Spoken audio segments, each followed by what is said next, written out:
Hello everybody, how's it going? Welcome in. What is going on? Alright. So, today we're going to be working on more stuff. I added a bunch of stuff last night, so I got to show off what I've done. But yeah. I would like to finally kind of get the Opus stuff finalized. We got the asteroid collector, the atmosphere collector.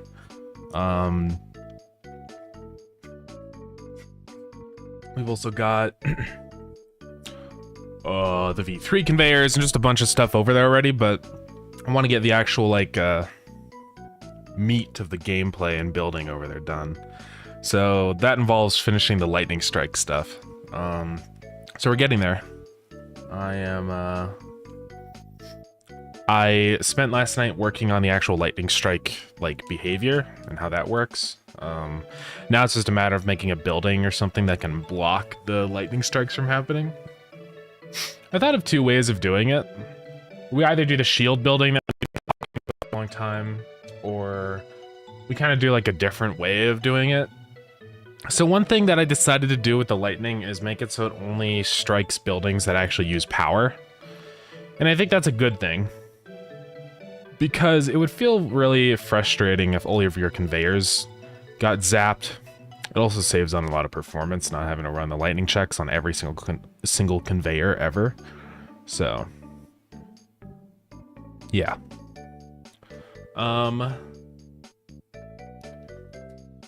So yeah, we just gotta think of like what we want to do for the blocking the lightning blast.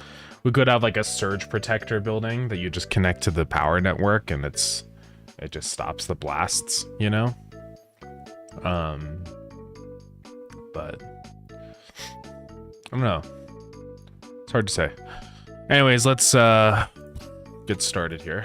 So one thing I added recently is like a mod errors window.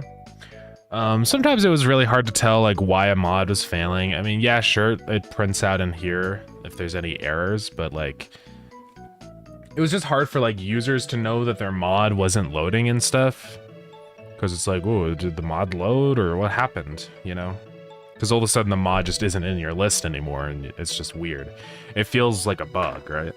So I spent some time and I changed how the errors get logged and stuff, and now they all go to a list that the game can display to the user. So I've purposely broken a mod here, and when we load up the game, it'll show a list of stuff.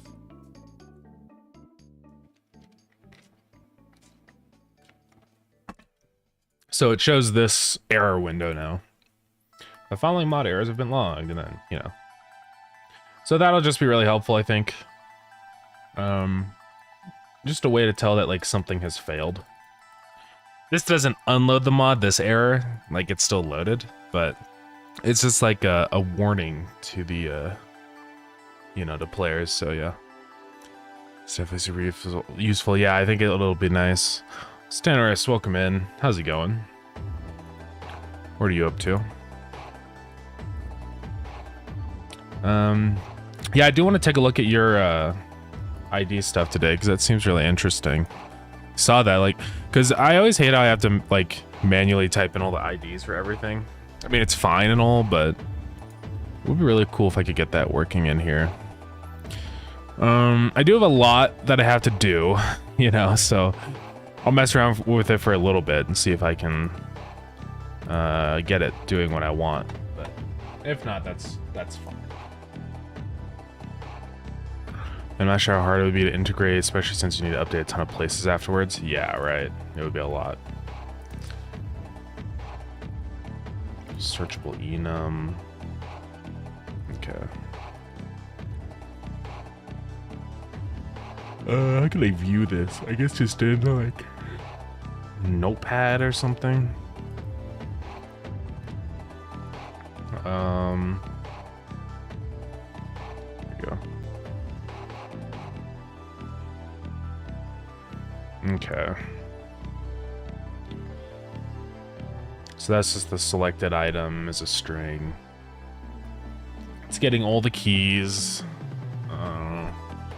Some data here, name type, hint string, usage. Get just returns the value, set, and selected item. Okay. So many tabs, I know. Okay, so yeah, I mean, pretty simple in there. It's just a case of, this is just basically an object that you can search for and stuff. So then you also have the searchable enum stuff in here. Take a look at all this. So this is the there's property. Okay.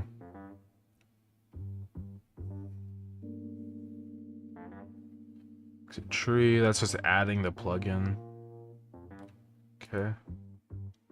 Oh, my eye is itchy. Okay, so this is kind of like the is with your VBox, and that's like creating the UI for it.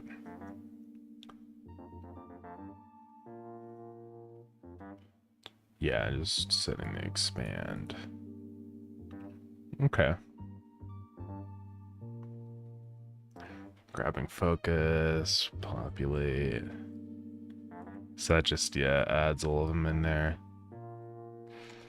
Alright, interesting. Plugin is what makes it nice looking and searchable? Yeah. Item reference just makes a string act like an enum in the editor? Okay, yeah. Interesting. I mean, one thing that you could do with a plugin is, or like for UI stuff, they have a node. It's called an item list, I believe. And you can add in, or it's not an item list. It's just it's like a type of button. It's an option button. And this lets you add items in here with like text and an ID and everything, and that might also be a good way to do it instead of having to create your own object. I mean, of course you lose out on being able to put more info in here, but I wonder though if you could like apply metadata to these items. I think you can in here. I think there's like a add, yeah, item metadata. So I don't know, if I was gonna approach this, I'd probably use this node, because then I wouldn't have to create a separate resource object. But yeah, I mean, how you did it, there's nothing wrong with that. But this could be interesting too. Yeah. And I wonder if you could even set up like searching for this, probably, because you can do a disabled on this. So like if it doesn't fit the current search term, you can just like disable it so it's not, you know, kind of like hides it or whatever. The main benefit for a new resource is that only affects that one resource and not all item lists. Yeah, that's true.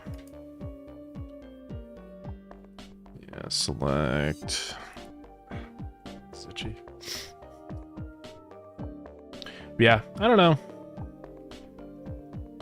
I'll look into how like you actually make plugins and stuff. I'm not gonna do that today because that's a whole thing.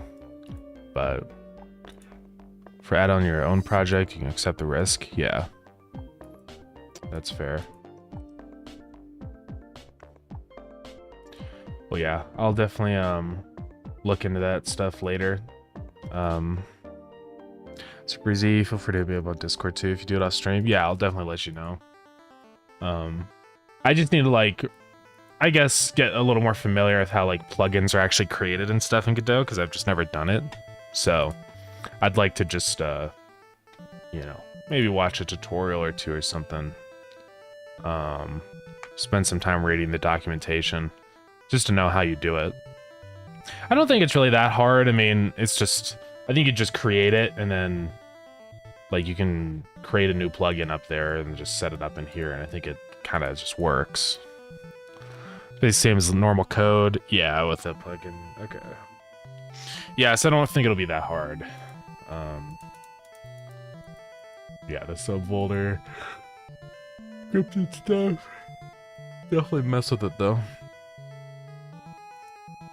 That was itchy.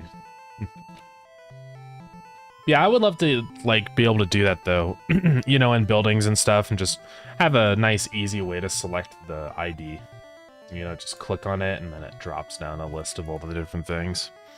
I would also probably change it up a little bit because I'd like to change what IDs it shows depending on like the building. So if it inherits from buildable, then that shows, you know, the building IDs versus like the item IDs and stuff, just so I don't have like, you know, 600 IDs appear in the list. It would probably get really slow. But yeah, it's cool stuff though. I do really appreciate you sending me over the code. It's always nice just to have that as like a reference. I'm probably not gonna straight up convert everything in here.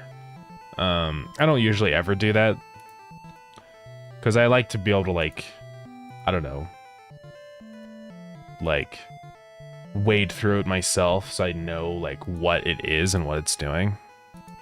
But yeah, I like 5 items. Oh yeah. Yeah, Starground has a lot. I mean, just in the items table alone, it's like, you can see how many are in here.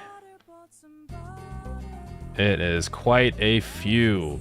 That's over 1,000 lines of just items. And that's just items. We've also got buildings, which is 1 billion. There's the recipe table, which is 1 million things. There's the entity table, which has 1 million entities in here. See, I use this everywhere. That's why, like, even just that tiny little thing of being able to select the ID would save me so much time, because I'm doing it multiple times every single day. Because I've got it for buildings, like caching scenes, commands, effects, loot. This is like different drops and stuff from enemies and different... Yeah, right, also avoids typos, it's a big thing. Miscellaneous table, this is just like a random one I made for stuff that doesn't really fit anywhere else, so... But yeah. Like to fine tune it once my project gets larger. Yeah. I just look at the extended classes for editor plugin. Okay. Yeah, I'll definitely take a look at that. Oh yeah, also quests.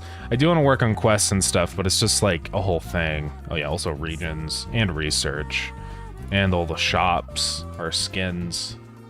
I could go on forever. There's just 1 million in here. Anyways. But yeah, I probably have like, I don't know, if maybe almost 10,000 lines of data.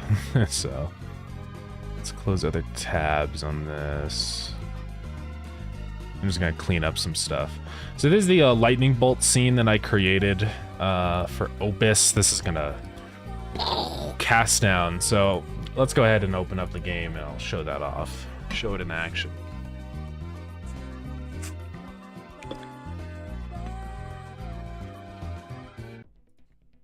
Then there's some bugs I want to fix really quick today too.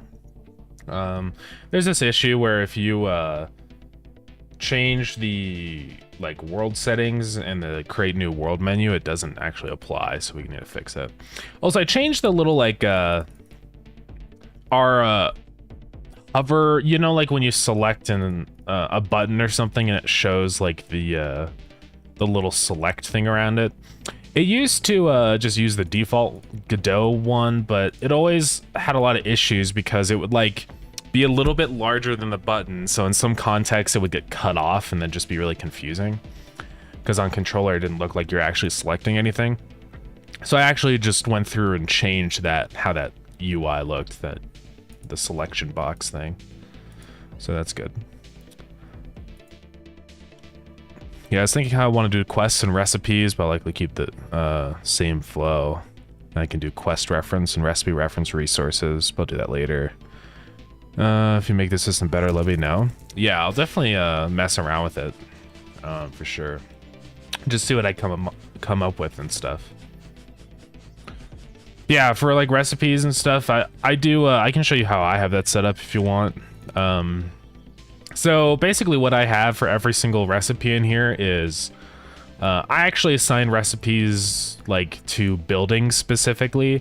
You don't necessarily have to do this, and this might be, you know, not a great solution. You could probably just have all your recipes be their own recipe IDs, right? And then you can choose which buildings have which recipe IDs. But I have it assigned to a building. I might change that one day where I like separate the recipes from their buildings, but this is how I ended up doing it in the beginning.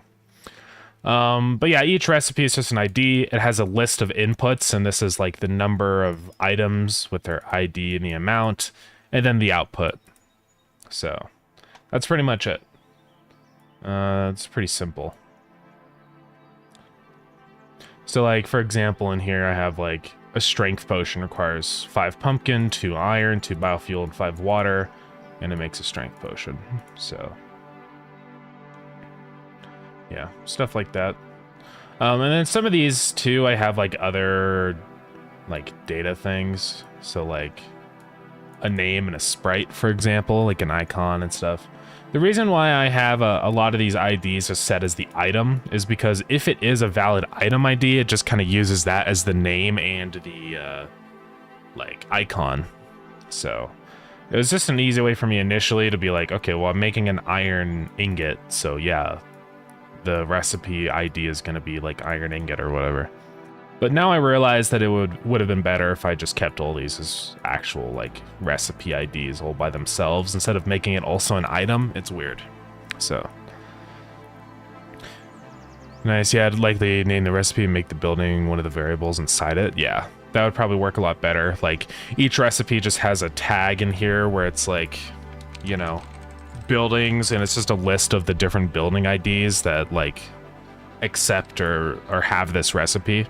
So yeah, that'd definitely be a good way to do it. Might even be what I do. Yeah, I've got that. The quest table I've also got over here. And these are a little more tricky. So I have these 2 different things here. I haven't really finished quests in Starground yet, but I have the name, description, required, which I can't remember exactly what that is. But these are kind of not finished yet. The loot ID. Now I have the generate script and check scene, and what that basically does is this is going to be a script running to check if the quest has been completed, and then this is going to be the script that initially generates the things for the quest. I'm trying to keep this system super like open to any kind of quest, so that's why. Yeah, it's weird though. I gotta really spend some more time to go like mess with quests. I'm not gonna do that this update. I'm just deciding that's going to be for the next one, because it's a lot of work, you know. So Louie, welcome in. I've optimized belts. Not quite yet. I really do want to, but, you know, it's a whole thing. So I am a little worried about the time I would have to spend to do it, especially as we get closer and closer to the next update. I may still take a look at it, but I'm just going to wait a little bit longer until I kind of have like things ready to go, because I don't want to get started on it and realize like, oh, I'm not gonna I spent all my time trying to optimize my belts, and now I don't have time to add any other content to the update. So Looks like good basic structure though. Likely will change a bit as you implement it and figure out limitations within your system. Yeah. I love that game fully loaded. Yeah, you can in Godot you can print to the console with rich text. So it's just the rainbow tag. You can just do bracket rainbow right bracket, and it makes it all wavy and rainbowy and stuff. I also did the wave tag, I think. Yeah, this is using BB code. There's a whole section in the documentation about what keys you can use. You can also make your own custom BB code, which is really cool. Adagon, actually, if you look at our stream overlay on the bottom here, the text for the little music thing is actually some custom BB code Adagon made and graciously let us use. So it's pretty cool. I do love that there's just, you can always do stuff like that, just like, you know, yeah, of course you can make your own text effects and stuff. It's just, I don't know, it's cool. I like that Godot always does that, where it's like everything you can create yourself, basically. It's never just like this set thing where it's like you can't change it or make more of them. Remember talking about it recently? I was wondering if you talked about it. Yeah, not yet. Still trying to think kind of conceptually about how I'm going to do it. Because it really will be a massive game-breaking change. I would have to completely redo how movers work, obviously completely change how conveyors work, and kind of just fundamentally change how items are stored in conveyors and moved around, because they wouldn't even be a building anymore. It would get really complicated. And that's all just hoping and praying that it'll actually make a difference in performance. So... All right, so this is Opus. Let me show you a thing on Opus. So if you have electrical buildings here and it starts storming, they now have a chance to get struck by lightning and break. So this is one of the things I wanted to add to Opus as like the challenge of building here, right? So if we start the rain, you can see some of these over time will start to get struck by lightning because they're unprotected. See, now that one's gone. And they drop their items. It's not like it just disappears forever. But yeah, it's because none of these are protected. So that's what I want to work on today, is some way of like stopping the lightning from breaking your buildings. I'm not sure what form that's going to take. Really, I'm kind of, I think, torn between two different ideas. But yeah, I just worked on this effect. I actually just use a line 2D for the like lightning spike, and then I just kind of randomize the point so it looks like lightning. It actually works really well. It's pretty easy to do. Anyways, let's stop the rain. Oops, I did /stop. That's not the right command. Okay. That would have closed out the game. All right. So the two ideas that I'm torn between is either a building that just sits on your power grid and handles the surges, or an actual like shield bubble, like a Faraday cage around your buildings. So here's where I'm at. I'm not sure. So let's pretend that this battery is a surge protector or whatever. It would just be a thing where you plop it down. Oh, it's in the network. Whenever there's a lightning spike, it has like a cooldown period, so you have to place multiple if you have a lot of buildings to like make sure there's always one ready to go when there's a surge. Essentially, it would be easy, super easy to implement and performant. This would just check, hey, power network, is there a available surge protector? And then if there is, never mind, we're good, we don't break. But if there isn't, then we say, okay, time to die, I guess, and then the building explodes. So that's one option. I mean, it's not a bad idea, but my only gripe with it is that it is very, like, completely exclusive to this environment, right?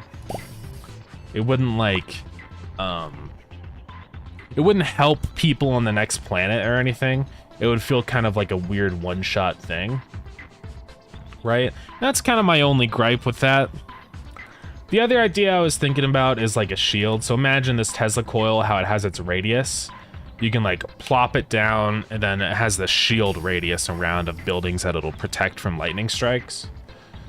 So, you know, that's one option. But it is a little trickier, because then these buildings are going to have to check nearby, like, is there a shield building? Am I under the radius of the shield building? And depending on how big your factory is, that can get a little bit slow, because you do have to acquire a reference to this building here. Right, so really our options with that is we can loop through a list of every single shield building in the game, but that can get pretty slow depending on how many shield buildings you have. You know, if you have like 100 of them, every single time there's a lightning strike, it's going to run that code for every building that's going to get a lightning strike. So that can be a couple thousand calls all the time. That's probably not good. So I don't know how I'm going to do it. The other way is that, like, it kind of works how the Tesla coil works, where every, like, lightning protector, like, gets indexed on this building or whatever, where it, like, oh, a building is placed down, and then this building checks, is that a building that is next to me? And then it remembers that.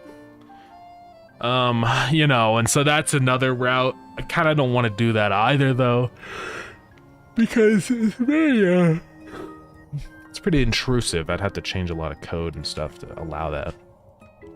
So I'd like to avoid that also. I don't know, it's complicated, right? That's why I love this idea with the surge protecting thing. Like, it kind of simplifies a lot of our issues, but it is really like, I don't know. I'm just trying to think of how I would integrate that into other things in the game, right? So it's not just this useless, like, it's just here. Everything that I always add in the Starground, I always try and make it usable in other places, right? Even stuff like the asteroid collector, the atmosphere collector, I want all of those buildings to be usable everywhere.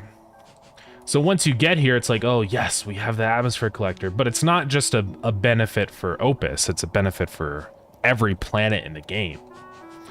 And I always love that, like, inclusivity with everything that I add. How everything can be used everywhere. So, and I've also been trying to, like, I like recently how with these things, it's like now they kind of change depending on the planet, right? Also with like here, let's create a star launcher.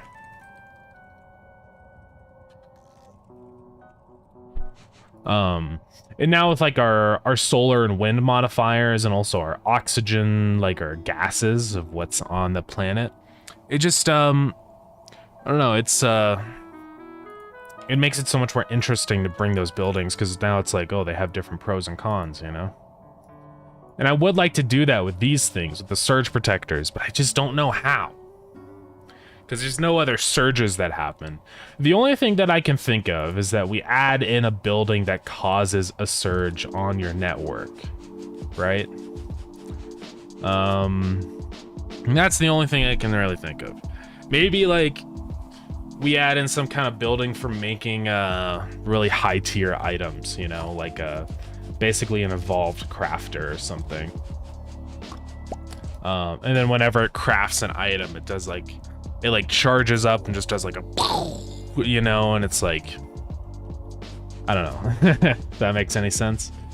So that's another concept that we could go down the route of, because then these surge protectors would always like stay useful for any planet that they're on. It's good for dealing with the lightning. You just need a bunch more on Opus, but then you also just need them normally for the crafting buildings. So I don't know.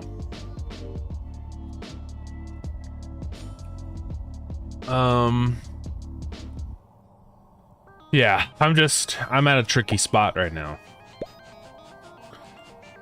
One thing that I also like about the concept of the shield building is also for the final planet, there's going to be aliens. There's going to be evil guys that attack your base. And so the shield would kind of like help and aid in that because it would like block your buildings from the aliens, you know, prevent them from being damaged. But I don't know, it's the whole thing. It's hard. Yeah,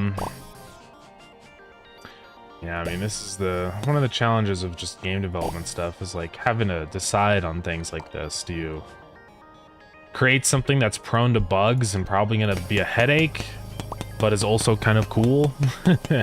You know? I don't know.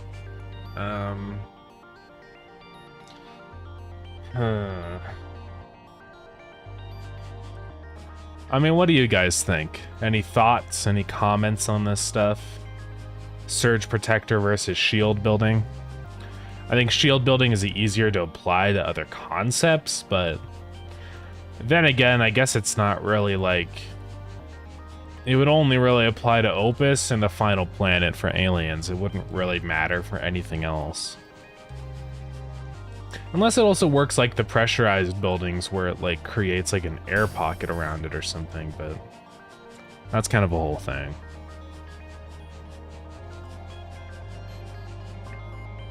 I don't know. I'm just, I'm not sure which route to go down. But this is kind of like the last thing I need to do before we can really get this planet, like, not finished, but just like feature complete, I guess. To where it's not this like constant thing of going back and forth and, you know. Yeah, I don't know.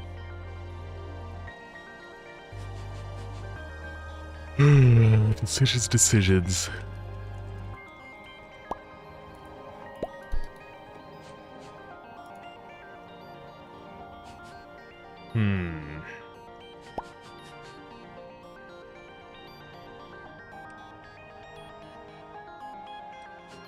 I do not know.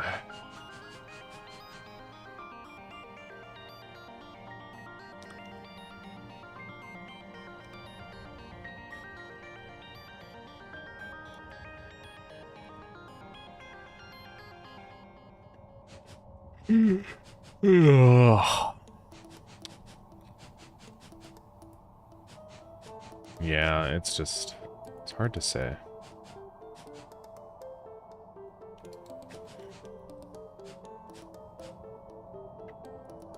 I'm just trying to think right now. It's like, there's so many pros and cons to each one. It's a complicated decision. Okay, let's just write it out. Let's write out everything about these things. So, on one hand, we have shield. On other hand, we have surge protector.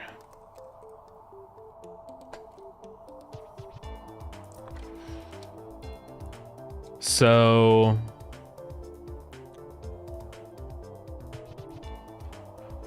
on shield, we've got pros and cons. Let's do that for both. So pros, easily applicable to Final Planet. More interesting of a logistical challenge versus the surge protectors. Cons, you know, oops. Hard to implement. Surge protector, pros, super easy to implement. Hey, Code with TD, thank you so much for the raid. Welcome in, everybody. How's it going? What were you up to today on your stream? Let me give you a follow to your Twitch page. Thought I would just open the... Hold on. Let me click over on Twitch. Why does it just go to your... Okay, whatever. I'll follow in a minute. But yeah, how's it going? Welcome in. We are currently working on my game Starground. It's going good right now. We So I added this whole lightning strike mechanic here when on this planet when it's raining. Right now I'm trying to figure out like how I can give players the ability to prevent the lightning strikes from happening, but I'm torn between two ideas. I'm trying to think about which one's going to work better. One concept is the shield. Basically, it would take a constant supply of hydrogen and have this like bubble over your building that would protect it from lightning strikes and other things on other planets. But the issue here is that it's pretty hard to like implement. Then you've got the surge protector. So this one is really easy to add, but definitely one of the cons is like it's not much of a logistical challenge. It's basically just you build it and you're done, right? Which isn't great. And I guess harder to apply to other things, to other planets. Cool, but yeah, I mean, it's like, what else is going to be causing surges? I mean, you could make a building that causes surges, I suppose, but I don't know. It just seems kind of like arbitrary.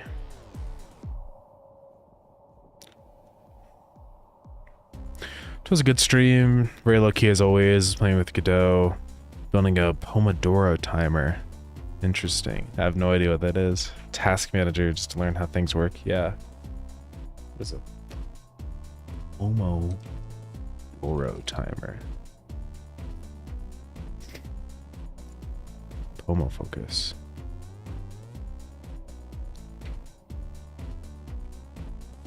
Pomodoro. What does Pomodoro mean? Oh, is this what it looks like? It's like a cube thing? Interesting. Well, yeah. That's cool. Yeah, it's always good to just dive into random little things like that to learn the engine better. I do that all the time. Just quirky little concepts and stuff I mess around with. So, Pomodoro timer is a theory where you work for X amount of time and break for X amount. Okay, yeah, okay, that makes sense. So just the concept of like intermittent breaking. Yeah. Okay. Yeah, that's cool. I actually did make a timer a little while ago. I had I got LASIK surgery and I had to make sure that I applied eye drops every so often, like prior to the surgery, so I made a little timer for that. I don't use it anymore because my surgery's done, but yeah. That's cool. Yeah, it's really fun to make simple things like that, you know, just a little timer. I was messing around with making like a accounting program where I could keep track of like my finances and stuff. Which I probably should get back to working on eventually one day, but I don't know, I kind of took a break for a minute. Yeah. Popular among those co-working streamers, yeah. It's a plugin called Twitcher. Oh yeah, Twitcher. I use that for the overlay. Our overlay on screen right now uses Twitcher. That's why I have it like linked up to auto shout out people and the commands and everything. Just all runs through there. Yeah. Now Twitcher's really cool. I know Twitcher like 2 is out now. I need to like upgrade my overlay to use all the new Twitcher stuff. Because I'm still using the original one. I mean, it works still, but the new one definitely looks a lot better. So I need to spend the time to swap over to that, definitely. Yeah, it's cool stuff though. Yeah, learning how Twitcher works is really useful. It really opens up this whole new world of things that you can do with like streaming stuff. So it's cool. Still very, very new, so Yeah, with everything at the moment, just learning stuff, thinking of projects to do. Yeah. No, for sure. That's always good just to start with explore one little specific concept and then move on to something else, you know? That's a good way to learn through. But yeah, awesome stuff. Yeah, one of these days I'd like to just spend some time working on things that isn't Starground. Yeah, this is the game I've been working on for the past little over a year, maybe about a year and a half now. Actually, almost close to 2 years. Well, once December hits, it'll be 2 years, but it's sort of a combo of automation and dungeoning. So this is the automation stuff right now. This is a new planet we're adding. But yeah, anyways, I'm just torn between these. Usually code and streamer bot. I think I might have heard about that, yeah. Trying to branch out into a more fun area. Yeah, that's totally fair. Nice. Yeah, I love how you can do so much with Godot. You know, because like my overlay, I have it like, it's a 3D scene, right? And that lets me do a ton of things. I've got like different redemptions and stuff that can make things pop up on screen and sounds, and I even have like a physics shape for me over here. Like this is where my head is. So it's really fun. I'd love to mess with this a lot more. I even got a motion tracker, well, not a motion tracker, but an Arduino that can track the rotation and position of my head. I'd love to figure out how I can convert that into like coordinates that Godot can use. Right now it's just returning a bunch of crazy values, and I don't really know how to like filter them or calculate what I'd need. I just want to have 3 like rotation axes in like Euclidean rotation. Same with the position. I just want like 3 axes of global positioning. So I've got to figure out how to actually implement that. It's weird, but it's cool though.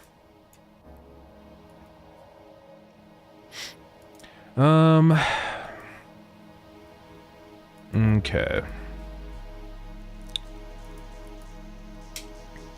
This is a pro moment.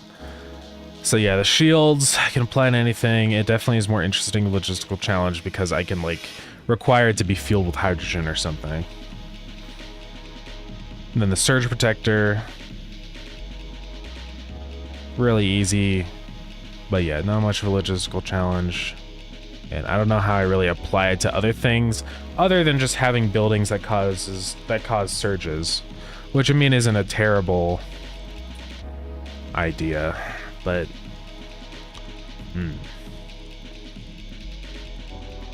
That's why I'm so conflicted. Because I can see how I could apply the surge. I mean, I could just make the surge protector require hydrogen. Then it would be an interesting challenge. But I guess the question is like, why would it though require hydrogen? It makes sense for the shield why it needs it, because it'll create like a, you know, like an ionized gas shield is kind of the concept. But yeah, I just don't know why a surge protector would need that, right? That's kind of the issue right now. Yeah, a friend of mine has done something similar with Godot and it looks really cool what he's done with it. Yeah, that's cool. Yeah, I do want to work on that. It's always hard to like balance time between working on game stuff and then also just on other things that you want to do. You know, like Twitch overlay and stuff. I'd love to spend some more time on it, but it's just like, you know, it's time consuming. So, I don't know. Yeah. One of these days, though. Hopefully I get to a spot soonish with Starground where I can take a little bit of a break. It'll be there soon. I just gotta... Once this update is out, July 14th, then I should have a little bit of time. I mean, I do have to start getting things ready for the, like, 1 year Steam release date, which I think is... When is that? I thought it was like August 31st, but maybe it's not. That's August 19th. So, doesn't really give me a whole lot of time. That's only 1 month. So yeah, I don't know. It might be really hard to squeeze in another update before then. I mean, in terms of what we got on the roadmap, we're working on point 14 right now. And then point 15 is going to be all about like dungeoning stuff, and then we're back to the final automation update. I have these both slated for Q4, so I mean, I could probably still get everything ready to go in time and stuff. So that would be... Could probably do point 15, like, I don't know when. I guess end of August or maybe sometime September. And then maybe Quantumation update, like... I mean, that is the final automation update, so I want to spend a lot of time with it. I don't know. It's hard.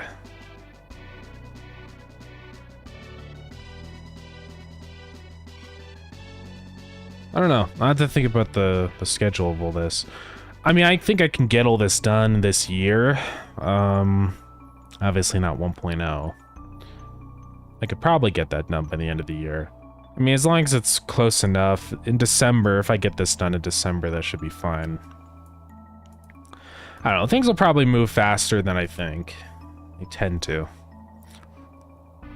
It's tough. Yeah, I try to say on day one I'm doing Y, on another I do X, on another I'll do Z. Yeah, I totally feel that. So yeah, at the moment I spend 2 days doing the timer, 1 day doing the maze game making. Barely it's like time management because life happens and the whole plan goes out the window. I totally feel that, yeah. It's hard. I'm constantly jumping between things like all day. Every day, every stream. Yeah, it's just tricky. I don't know. Yeah. Yeah, it's like 3 other games I'd like to make right now and stuff, but it's... You really have to be disciplined working, like, doing game development. You know, focus on what you have to focus on and then get it finished and move on to the other things you want to do, you know? Otherwise, it's just nothing's ever going to get finished, right? If you're constantly bouncing between everything. Yeah, it's hard. And then I also want to work on the Twitch overlay, just... Yeah, I don't know. Starground's getting there, though. I mean, it's almost getting to the point of release time, and then once Starground's out, that really will finally, like, free me up to do whatever I want, you know? It can feel sometimes like I'm a little bit trapped with this game. I mean, obviously I know I'm not really, but like, I have an obligation to people to like finish it and fulfill the vision of what Starground's supposed to be, you know? Because the game's just in early access right now, so it's not really like finished. Yeah. It's hard. And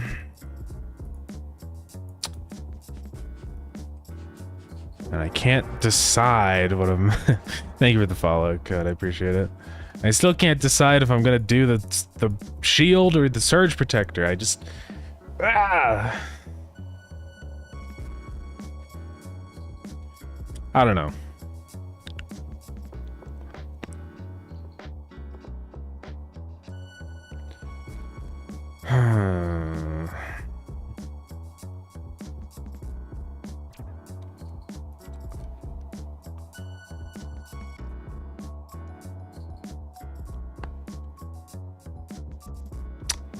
I'm so conflicted. I don't know.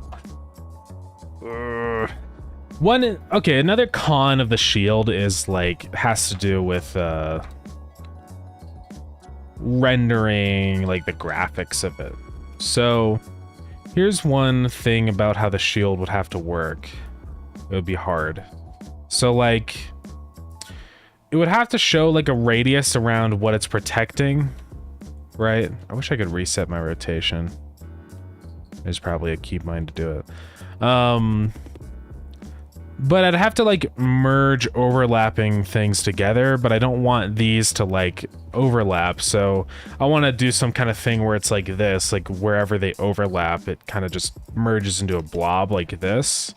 But at the same time, I don't want this to just be this constant color overlay on everything. Like what I kind of want to do is make it look like it's solid on the edges, but then as you get like closer to the center, it kind of like fades to transparent. And that's what I want to do. But it would mean that you'd also have to do that like this over here, right? Where it's like, where you do that merging thing.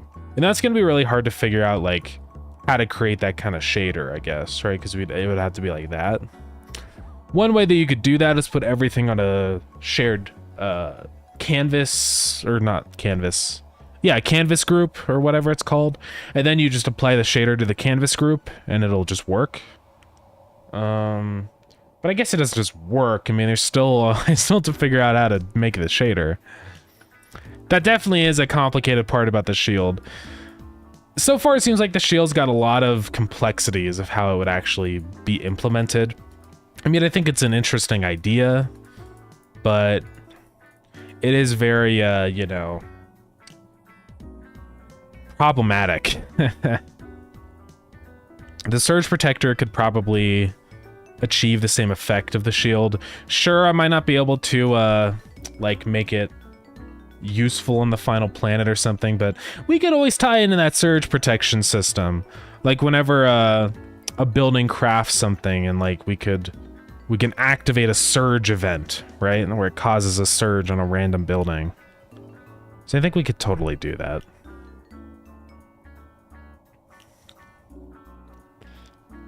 Yeah. I totally should just make the surge, like, on the power network. Because then I can just say, pick a random building on the power network and zap it. Yeah. I don't know. Maybe we'll do that eventually. I might go surge protector.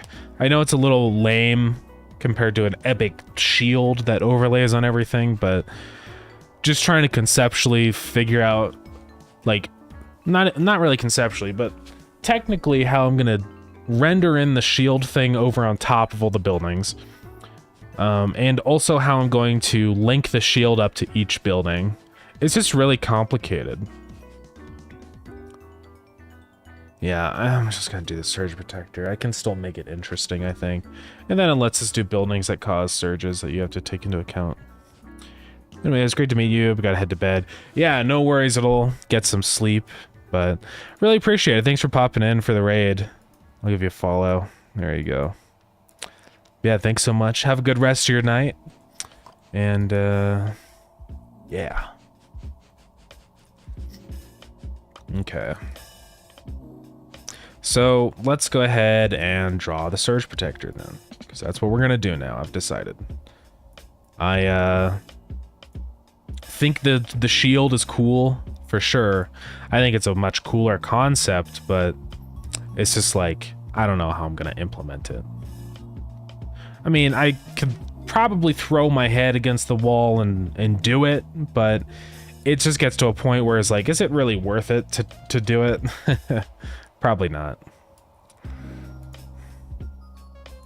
It just feels like one of those things where I'm like creating this problem to solve and I didn't even need to make the problem in the first place, so...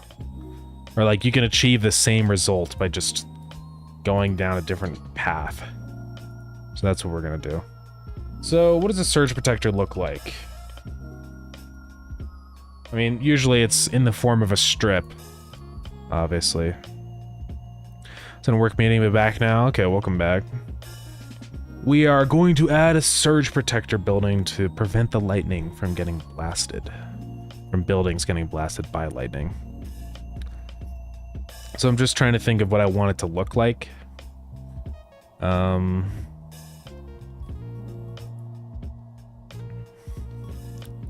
mean, most surge protectors are usually in the form of just this, where it's like a strip.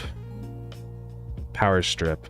But I want it to be obviously more of like an industrial surge protector. Maybe they have those. Industrial surge protector. Well, it's just I mean, I guess most of the time it's just a box, isn't it?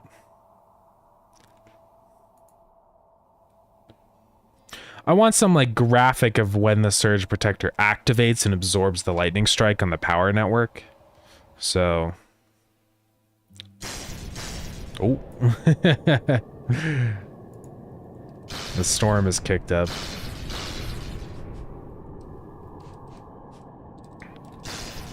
Rain, stop. Okay. I'm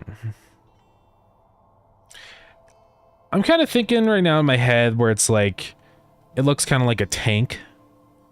And when something gets zapped, it like glows and lights up, and then it slowly like fades out with like a little meter to show like when it's ready to go again. That's probably what I'm gonna do.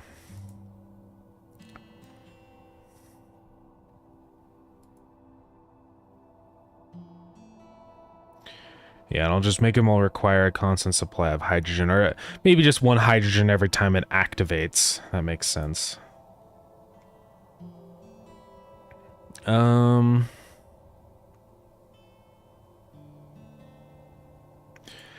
Yeah, probably just something like this or whatever.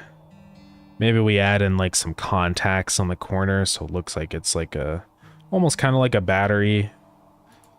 I guess it's kind of like a surge, like a fuse breaker.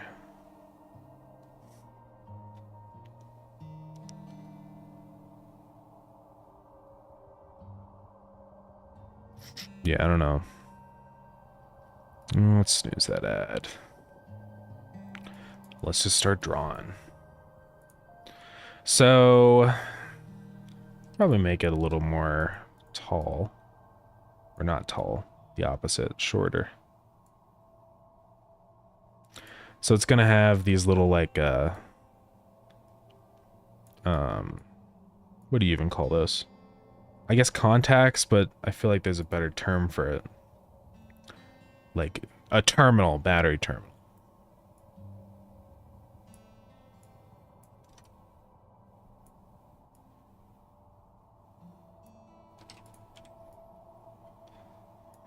Just like that.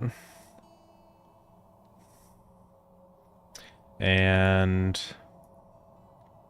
we'll do a white thing on top, because that's the color scheme that we always do for everything now.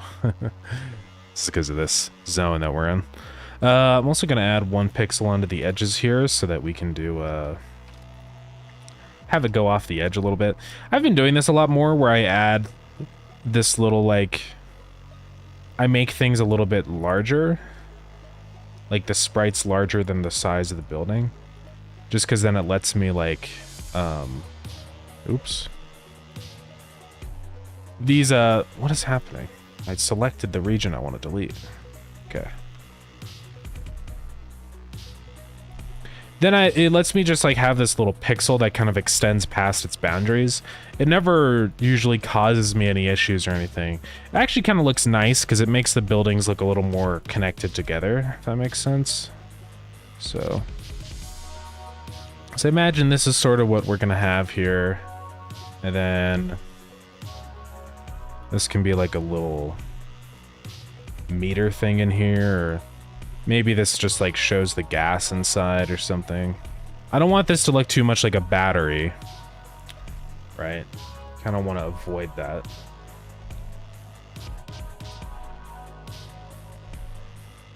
What would also probably make a lot of sense on this building is having like radiators, you know, because if you're getting zapped by lightning, you're gonna need a way to dissipate all that extra heat.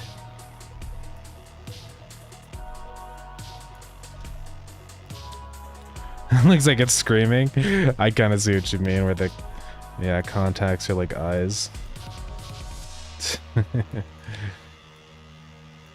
come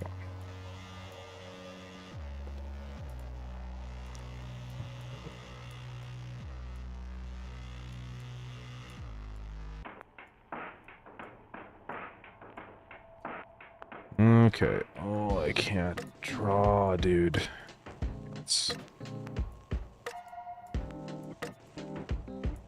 Okay. Grab this.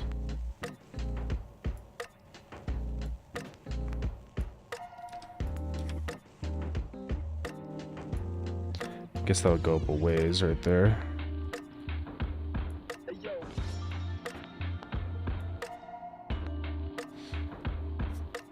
Let's think. How do we make this look more... less battery? More surge protector.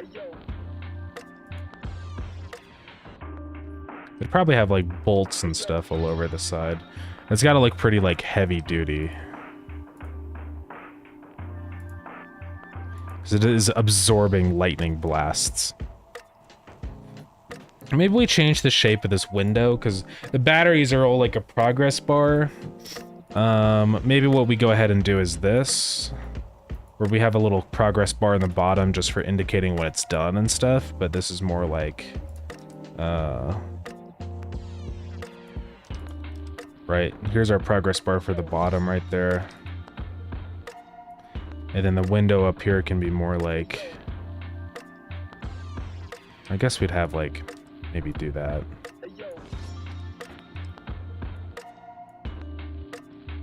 More of a rounded window, maybe?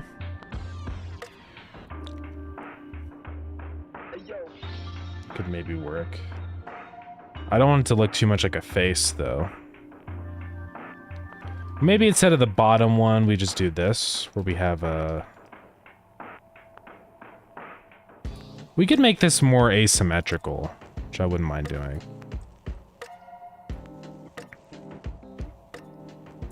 Where it's like that. And then this has another, like... right along this line.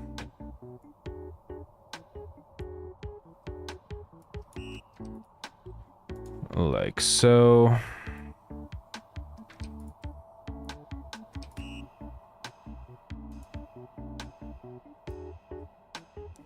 So this bar will kind of show the current charge or whatever, how close it is to being usable again. And I want this to kind of like the brightness of this one to show like how full it is on hydrogen. So if it ever runs out of hydrogen, then it's not going to do anything.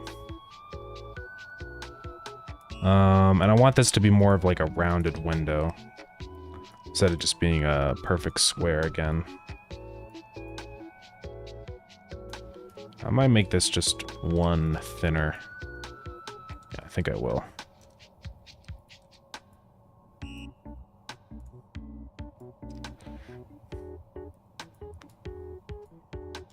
So this is going to be like a round window porthole.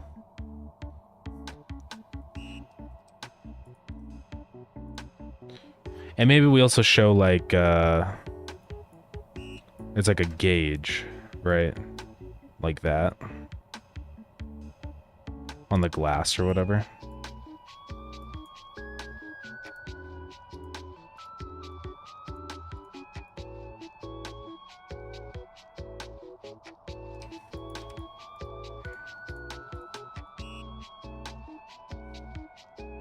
Possibly. I don't know. Just messing around. That's all drawing is.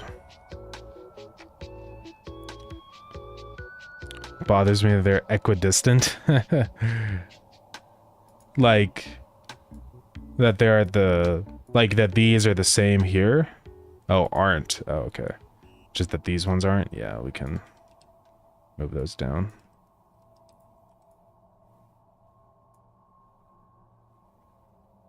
It'd be fine.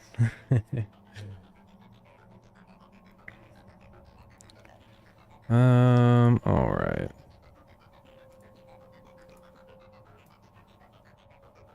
Fill that one in. This is gonna be the green. And I kind of want to do... What does that color look like? That's just... Maybe we fill this in like every other one. Just to add a little more texture to these fins, so it's not the exact same. There we go. And I guess this one will also be a, like that. Okay. Getting somewhere. Maybe we just put 3 terminals in over here.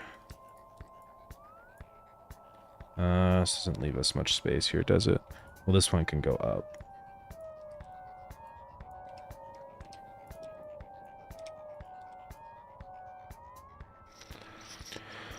These could be color-coded. One of these will be red for hot. One of them will be black for ground. And one will be white for neutral. I guess, would we have a neutral wire? Doesn't matter.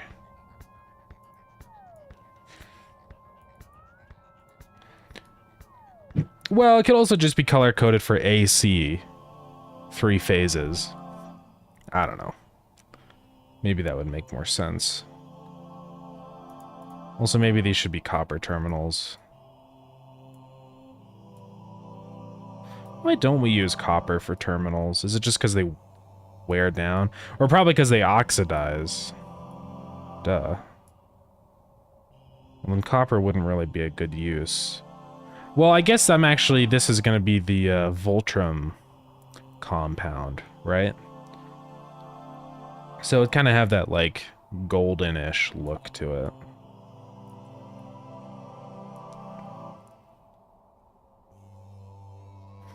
But it really does blend in with the green for colorblind people. Maybe go darker with these.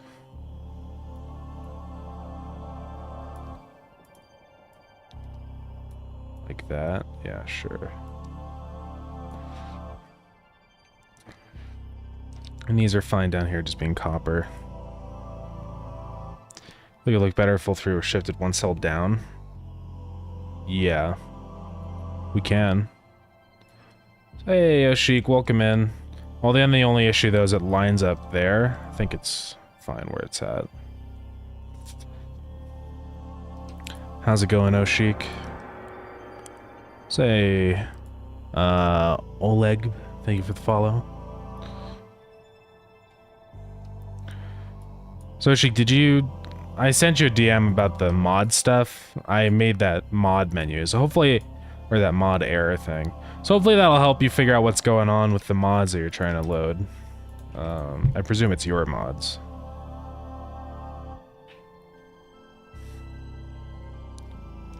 I guess this will be dark up here.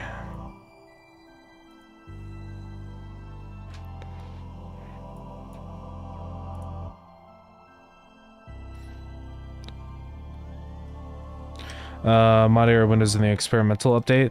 Not as we speak, but it will be in very soon, yes. I'm working on, this is basically the last thing we need to do. And then I'm gonna put up the experimental update, so. Ad starting soon. I'll respond to that inquiry after the ad.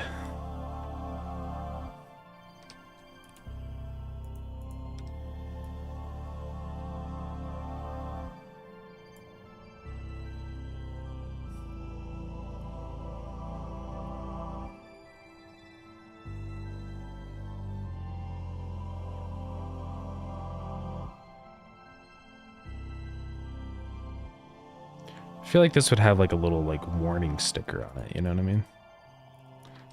But just kind of like slapped on.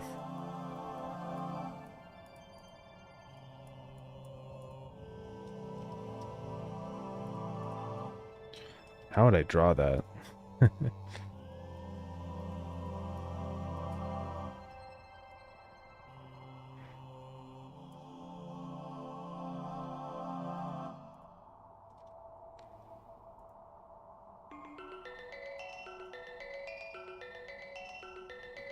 Kind of like that, but looks kind of more like pizza, so let's not forget it.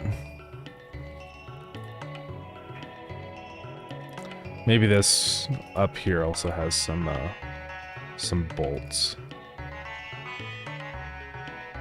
Maybe there's heavy bolts up here. Or maybe there's wiring. That probably would look cooler.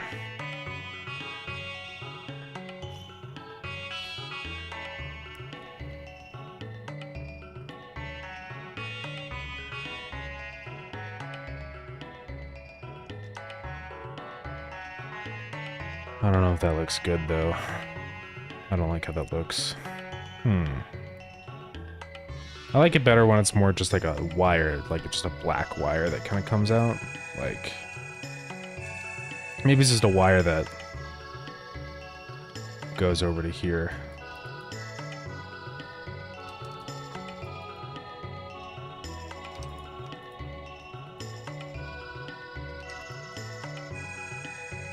Found the error, global.gd and mod.gd is also in the mod folder. Okay. I'm not wise. That's okay. Yeah, I figured it just had to do with like something that you accidentally included, because I didn't have any issues loading mods. I was like loading them up and just was, yeah, trying to figure out like what would be causing it other than just, yeah, just in your mod, yeah. But yeah, I couldn't figure out what else would be causing it, so I figured it had to be related to that. That's why I added that new mod loading error thing. Yeah, that'll be in the experimental update, which we're going to work on really soon, because I want to get that done. I kind of like the wire here. It gives it like a little bit of a, I don't know, flair. And we can like, you know, highlight a couple areas that are sticking up the most here. And go to full black in areas like this.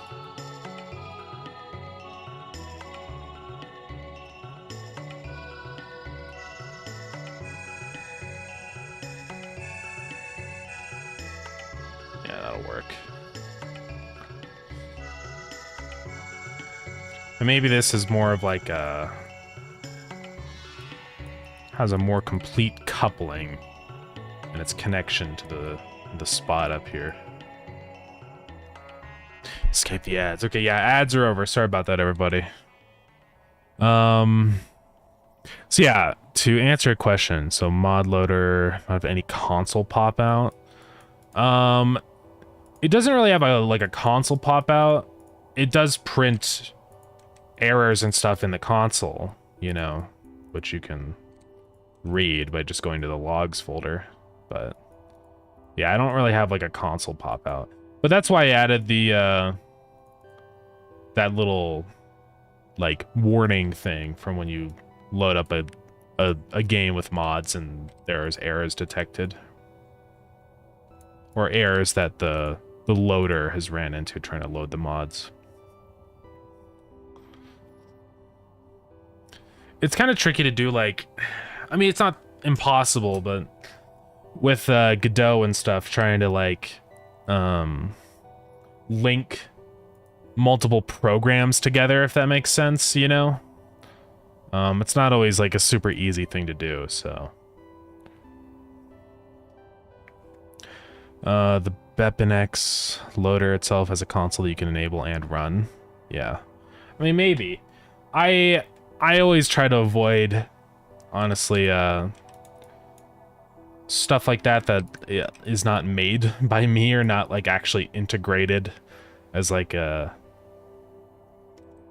What I mean, basically what I'm saying is that like I tend to avoid using plugins and stuff, because then if the plugin ever goes out of date or something and it's not maintained anymore, now all of a sudden our modding is broken, right?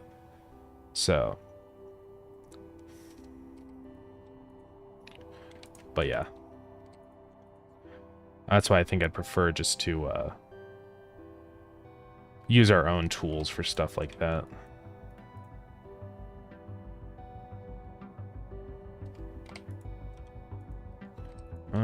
Maybe that should go like that, yeah. Yeah, we made our own mod loader, or I did, not we. Which I basically do my own mod validation and everything. I mean, the way that mod loading in Starground works is there's kind of two different ways you can integrate content. So if we go to load mods, the first way is that you can you can just put your files in the folder, in your mod folder, or like your zip file, and they just become a part of the base game, and that's one part.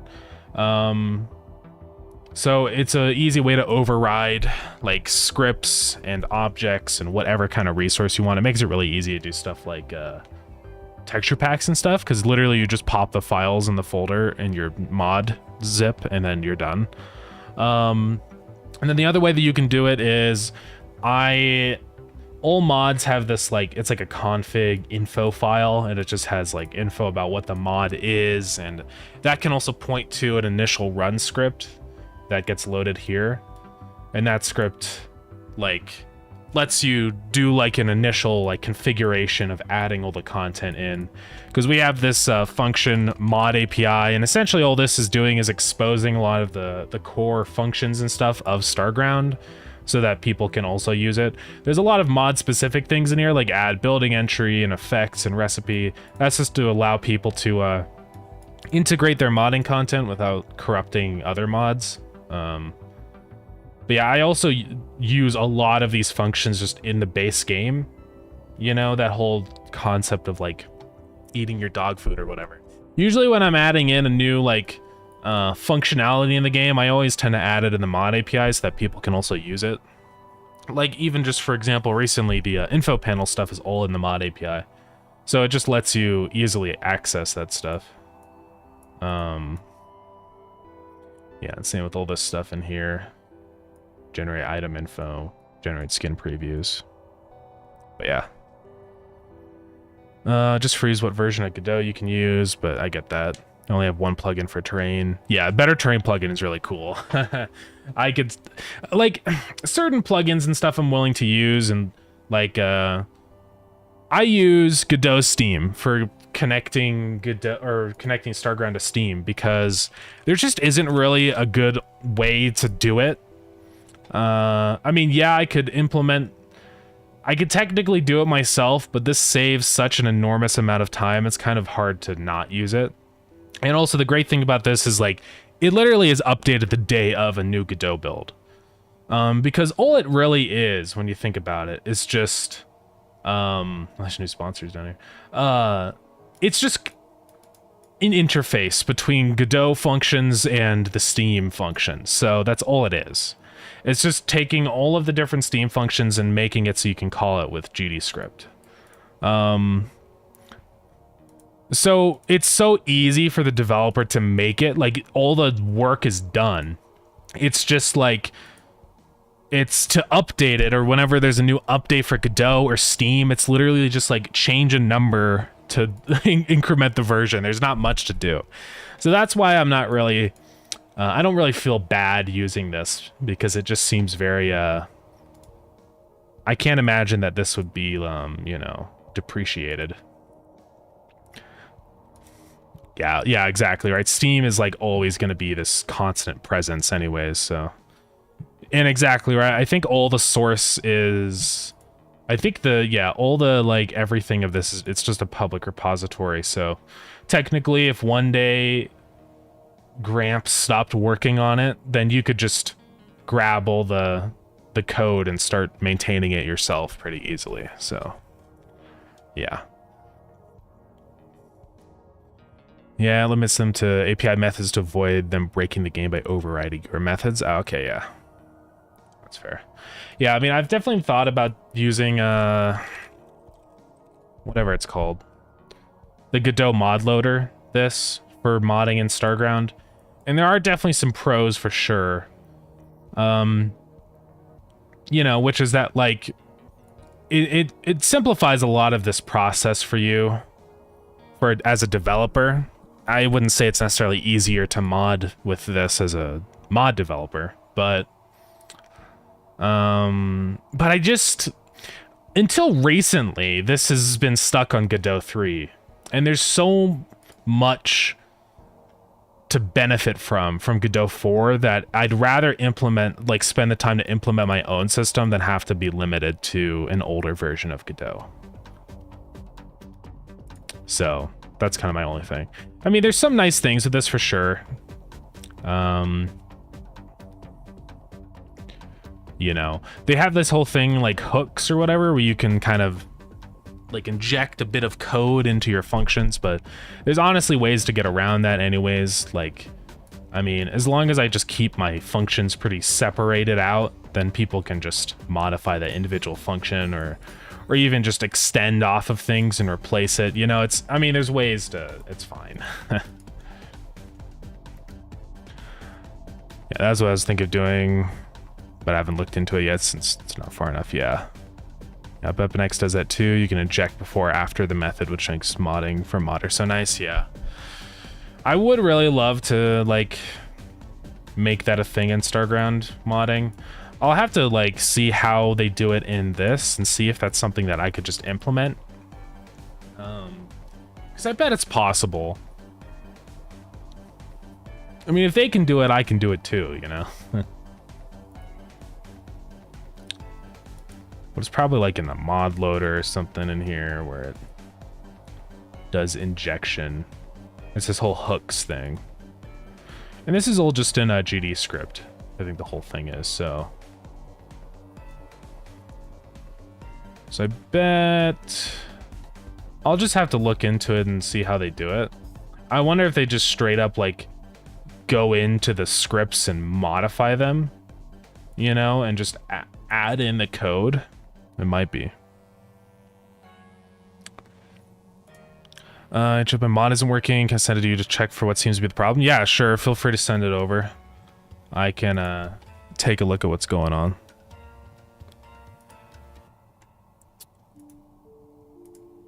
Yeah, I'll download that and load it up. Well, Zaratza, welcome in. Oh, beautiful, thanks. How's it going?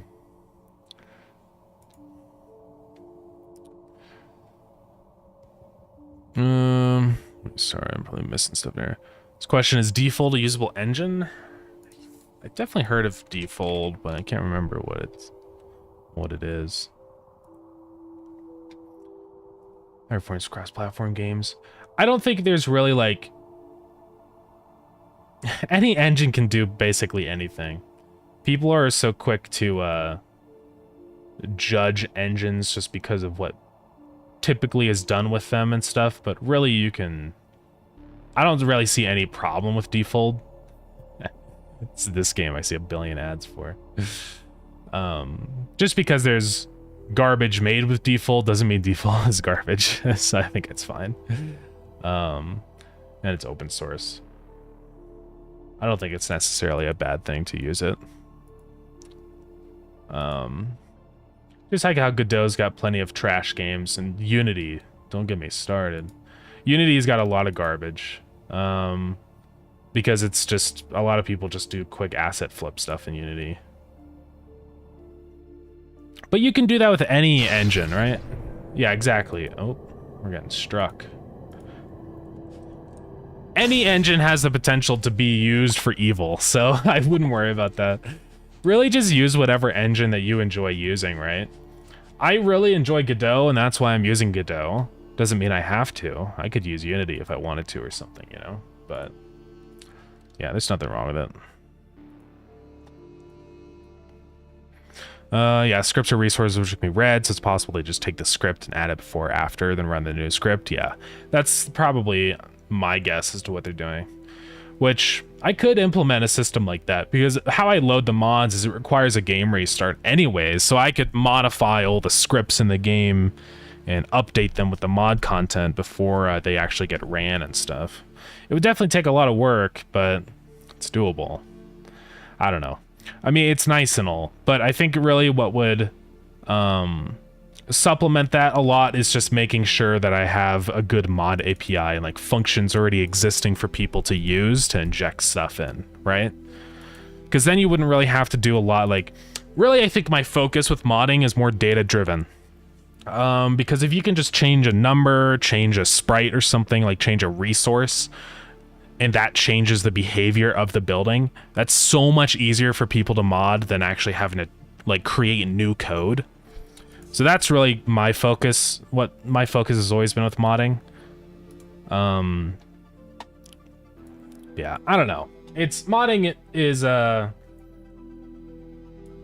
game of endurance. I'm not just gonna get it all figured out in a matter of months or whatever, you know. I just got to keep slowly incrementing and adding in functionality where functionality is due. But I just like having it be this encapsulated thing, you know.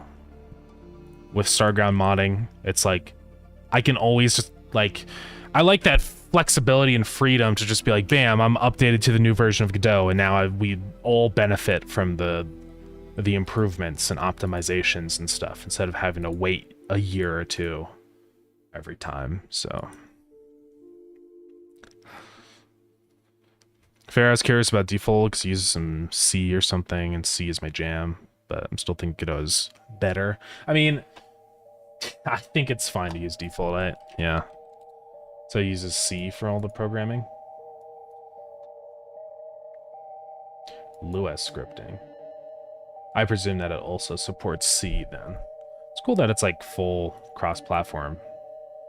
Godot doesn't really have that built in, but that's probably why they use it so much for mobile games and stuff. It's so weird seeing this pop up. There's nothing wrong with it though. I don't really know a lot about it, but just from my experience of all of the knowledge I know about any other engine, it's fine. Don't let people judge you for what engine you like to use. People still use Game Maker, and there's nothing wrong with that. Unity's made in, or not, stupid. Undertale is made in Game Maker and Deltarune, and those games are extremely successful.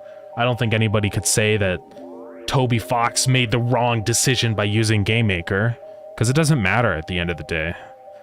All that matters with an engine is what works for you. So, if people are telling you what engine you should and shouldn't use, then they are in the wrong. They just don't know. So, all right, let's enable this mod, restart, and let's see what happens.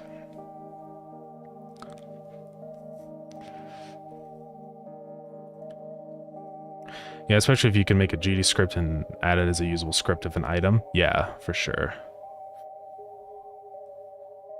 Did read something about C, didn't look into it a lot, yeah. Okay, I didn't get any errors loading your mod as shaken, it's enabled, so I think we're good.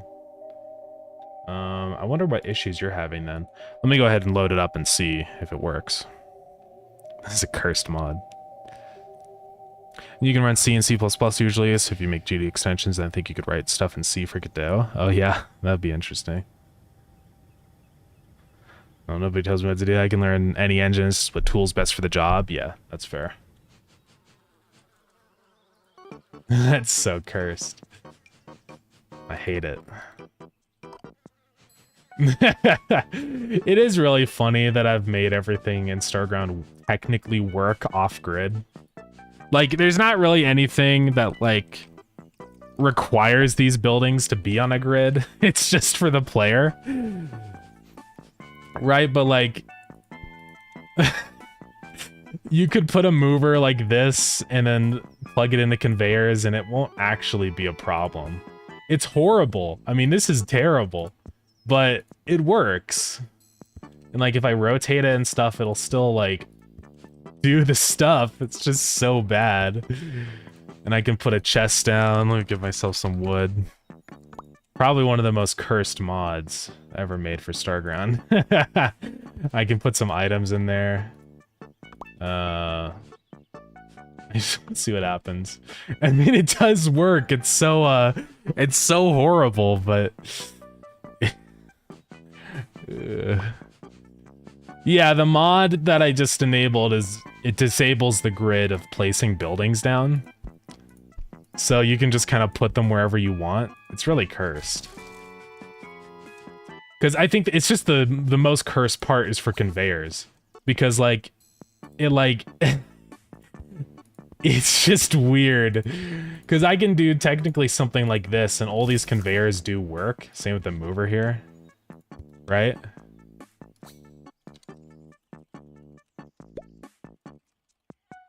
And then let's try building a chest here. Right, and technically I think this will work. Yeah, see, it's just so horrible. Oh my god, even the items like lerp vertically, like transition vertically between them and stuff. It's so bad. It's so horrible. Okay. But it works. It's just cursed. Yeah, Godot's a bigger community, which will help you if you need help or any questions. That is true. That's one thing that I love about Godot too, is like, the bigger the community is, the more problems have been solved, you know? Which is nice. So. Whoa. But yeah. That's weird. For me, it doesn't work. First time I stream for the dev, it doesn't work. For the user, it works. Yeah, that's odd. Try it on Steam and not in the editor? Okay. Yeah, let's see what happens here. That'd be really weird if it doesn't... Why would it work for me, but not for you, right? Unless I made some kind of change to how the modding loading works and I fixed an issue, but I don't think I did.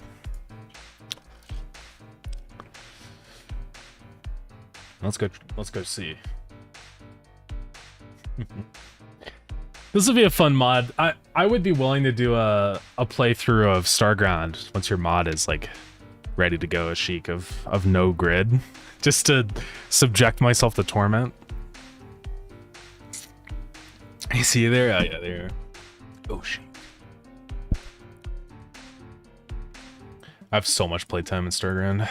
Okay. So let's try it out. I have it. It's already enabled actually. So let's just load in and see. I wonder why it wouldn't work for you, because, I mean, so far it seems good. Oh, it doesn't work. That's really odd. Why? What did I change? Yeah, no, I know what you mean. Why would it not work? Why does it work in the editor, but then not in here? I mean, it shows in the main menu the mod has been loaded. Unless I'm getting some kind of error being thrown. I mean, let's load up, let's go to the logs folder and check what this is printed out. But yeah, that's definitely really strange.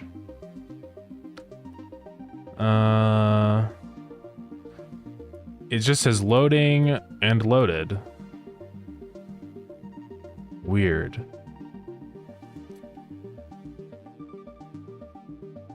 I don't know what would happen, like why it would not work.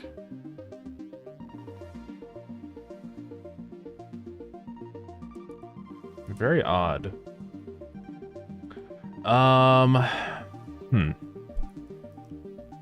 Main developer changed in the game to destroy modding community. Yeah. I don't know what happened. I know. I got a lot of tabs on Notepad++, guys. I gotta go through and close all of them. But there's still important info on them. I'm kind of a digital hoarder, guys. I don't understand why this... Let me look at what your mod is actually, like, doing. So, let's go look at the mods folder. Oh yeah, also something I'd like to mention with... One of the reasons I have, I've done my own modding system for Starground is because it gives me really fine-tuned control over, like, preventing exploits and evil things happening in the mods. I have like a verification step that first off makes sure that everything is formatted in plain text so that I can read every single file and there's nothing encrypted. Then the other thing too is also checking for specific use of Godot functions. So like if you use like OS or like file access, stuff like that, the scary stuff that can be used maliciously, I block the mod from being loaded. So I just like having that.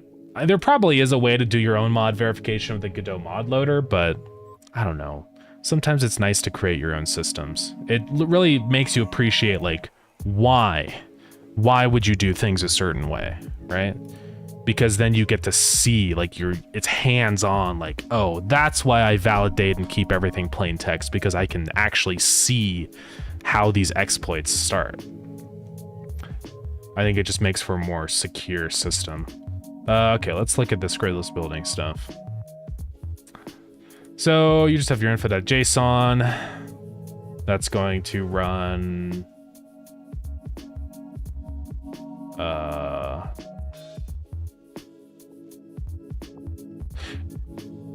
Oh, no, you have... Huh? Okay, so if you don't have your file in... Yeah, it's not running anything. Oh, okay, you're just replacing build preview. Okay. I was like, yeah. Okay, so let's take a look. Okay, so all this is doing is just replacing build preview with your new stuff. And I presume down here where it does the snapping, you're just commenting out that line that does the snapping. Okay. If you would like, Oshik, I can make it easier for you to create this mod. Okay, and start physics process.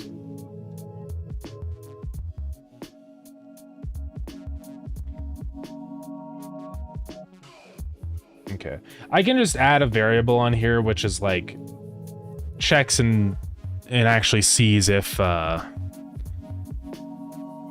building should be snapped to the grid, and then instead of having to actually change the code in here and stuff, you could just set it as like a global variable. Just something that you set in your initial load script, and then you're done. Oh, that's what you're doing there? Okay.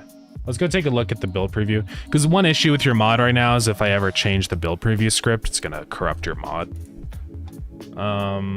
But I can make it so it lasts forever. It's eternal for any version.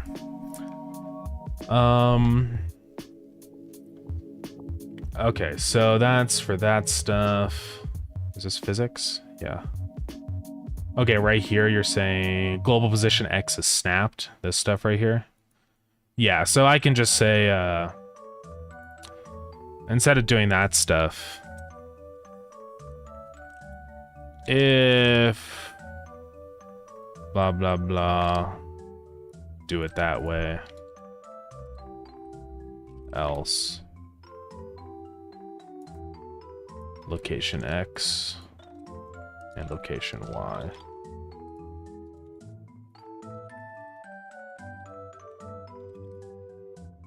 I think this will fix your thing. Yeah. If global dot use grid, and I'll just say in ready or in global, save all that. Go to global, create a new variable on here, which is var use grid is true. Well, yeah, it would corrupt the game, but I'd just say corrupt the mod because your mod would, like, crash the game, so it's, like, the mod's fault. But yeah, it would basically just override the build preview, and then if I change the build preview code and make it rely on something else, then that's going to cause issues. But doing this, just adding a use grid variable, that fixes everything, because then all Oshik is doing is just setting that to false in the loader script, and then it's never going to cause any issues. So just to make sure this actually works, let's set this to false. Yeah, I wonder why, though, it just doesn't work on here. It is very confusing. Man, I'm on the right version and everything. It's strange. Be interesting if you made a hash of each file and a mod requires the current hash of the file. the hash matches, and they can override it. If it changes, then they need to rebuild it with a new hash. Yeah, that's the only thing, is like it would probably prevent, well, mods are gonna break anyways, right? So something about it not being the server. Well, it should be fine, because I mean I'm running it as single player. I don't think that matters. The way that the building placing works in Starground actually is that it's all client side. So, okay, yeah, it's working, which is terrible. I basically, as the client, the building is snapping to where you want it to be, and then you just send a request to the server at the given position of where the building is. So I don't think it's a client or like a server issue. We can test it really quick right here, just to make sure. Also, what is all this? Reference non-existent resource.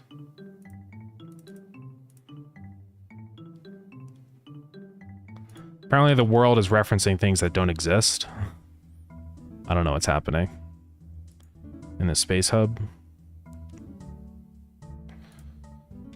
So down in here, like vending machine. I mean, there's nothing wrong with it.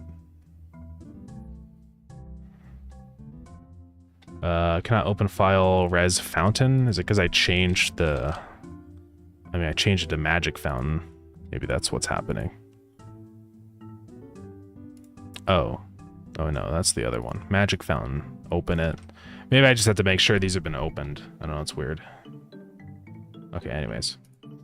Okay, let's test the multiplayer stuff right now. So, let's run it up with 2 instances. And let's just see if it is a server thing or not. As far as I know, I don't think it'll be a linked, like, you don't have to be the server for it to work. Technically, it's a client-side mod, which just makes everything even worse. Because that means you could, I don't actually have support really yet for Starground and client-side mods because, I kind of just have the checking right now to where it makes sure that you have to have all the same mods. But okay, so let's try this out. We're gonna host here.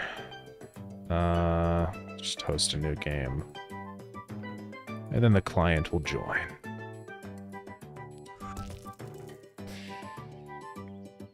Let's just try placing a building down as a client. It should be okay. Oh. Up.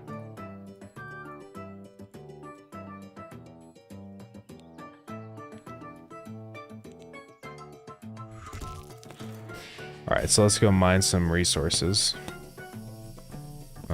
What's cheaper to build? I think it's just... let's get a bunch of stone and make a furnace.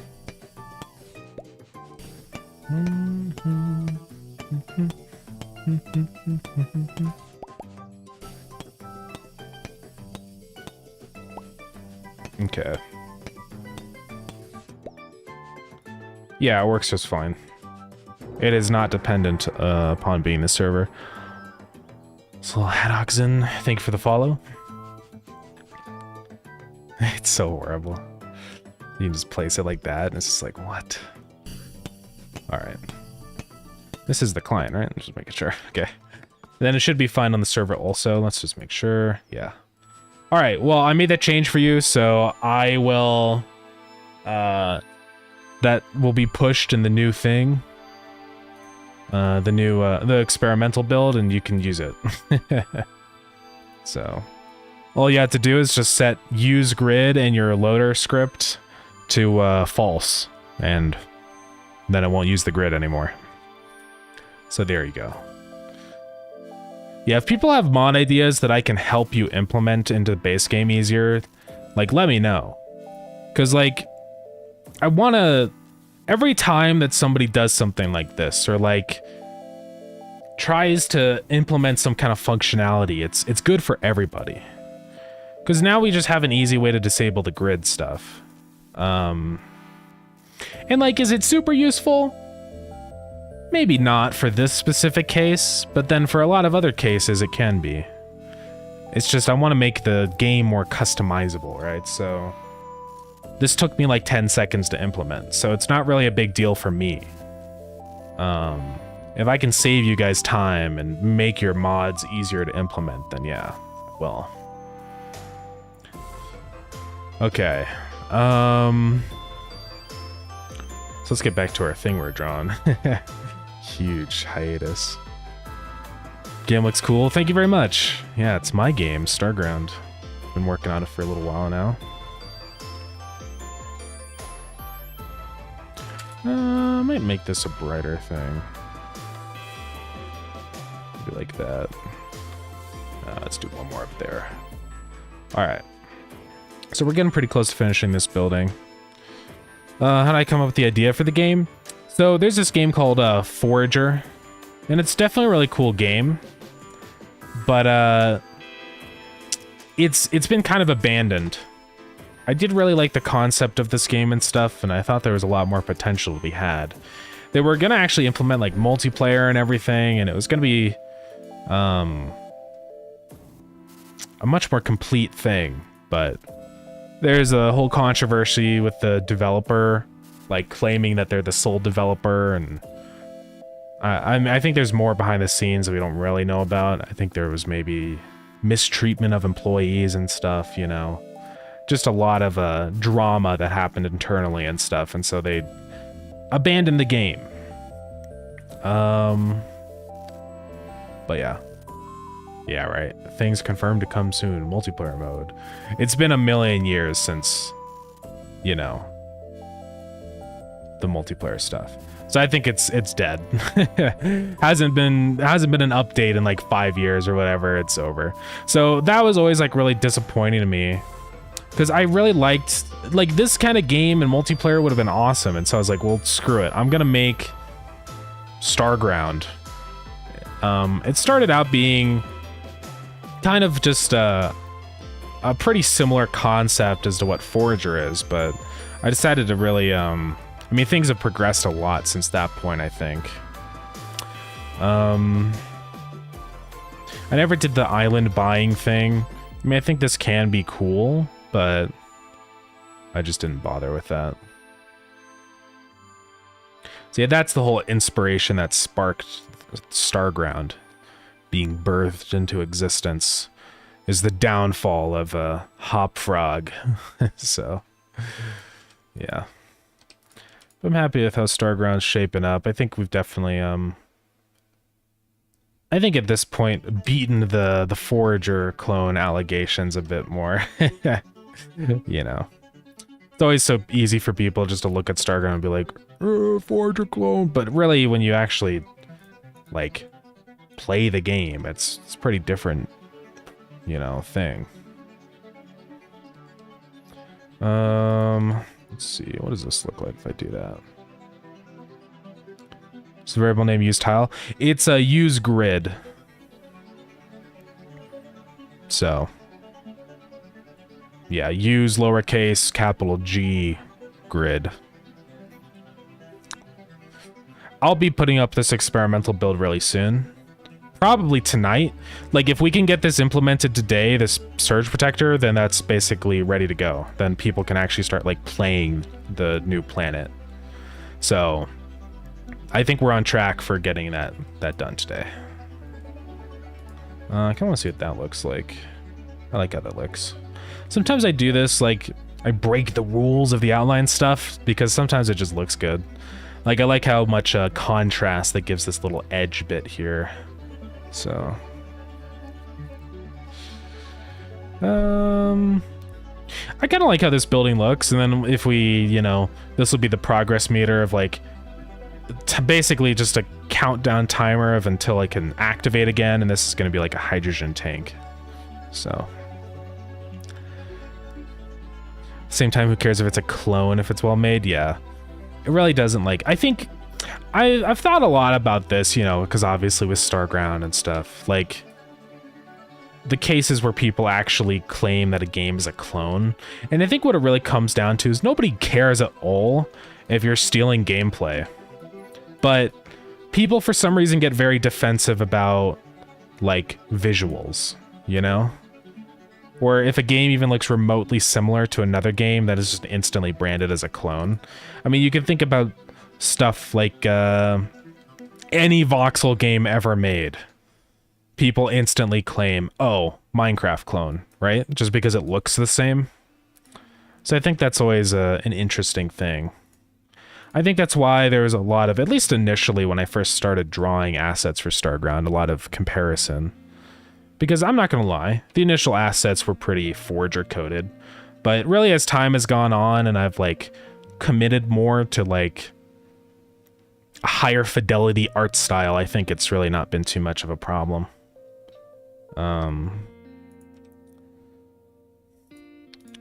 Because like if you really look at the assets in Starground now compared to what they are in Forger and stuff, they look way different. Forger has this very punchy, saturated style. And everything's pretty like simple. I've been doing a lot more complicated shading and stuff in my buildings. I mean, even just the one we're doing right now, you know, looking at this and then this building, it's just got a different aesthetic. And yeah, all the new buildings I've been doing, especially like the asteroid collector and stuff, like this building here. Right? I mean, there's nothing in Forger that looks like this. So, I think just committing to that, like, I don't know. You know, committing to the identity of how Starground assets look, I think helps a lot. Cool, if I'm meaning to make a game of my own, but I can never come up with a good idea. Yeah. Coming up with ideas is really hard, I'm not gonna lie. And having a name and idea too is even harder. But I think what I would honestly do, and what like is just gonna make the most sense, is make the game that you want to play. Like make a game that, I mean, not necessarily always that you want to play. If you're thinking of an idea and it's something that you think you would have a great time developing over playing, then there's nothing wrong with that. But I think starting with a game that you would enjoy playing is a good step.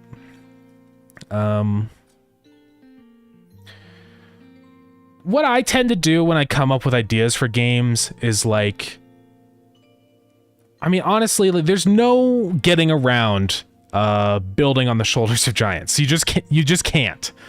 Trying to come up with something that's truly original is near impossible these days, and that's fine. Almost every single game that has come out in the past 20 years is basically just a variant on another kind of game, right?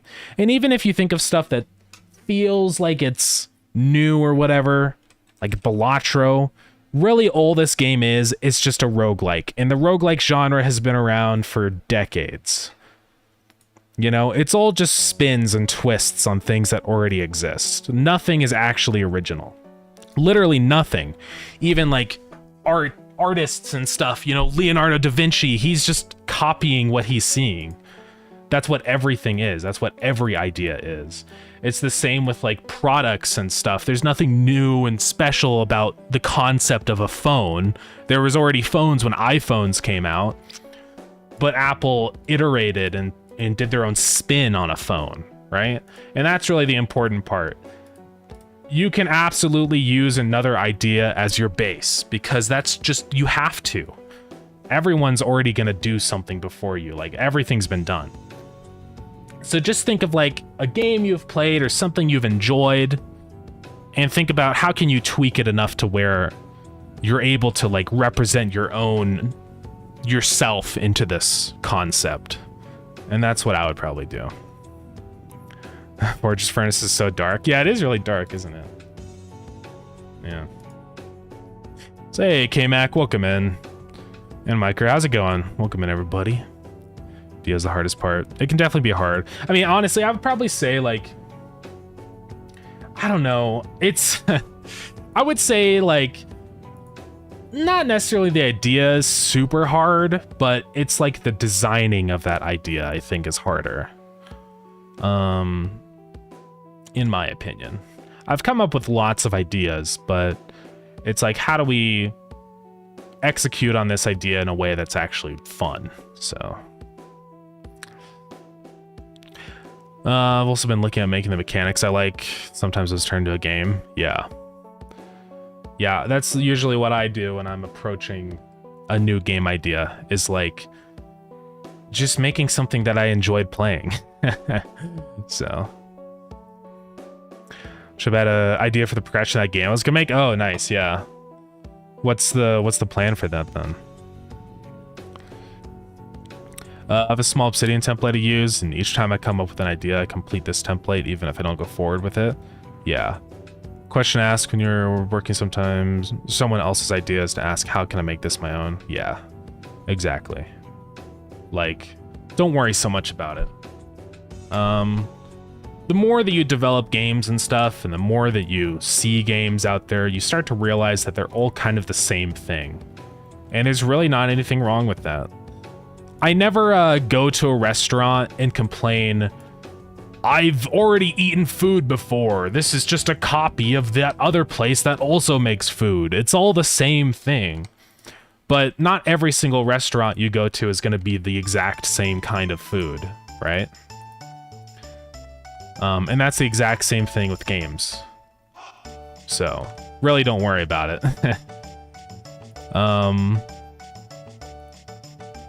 Just make sure that you're not straight up copying every single thing.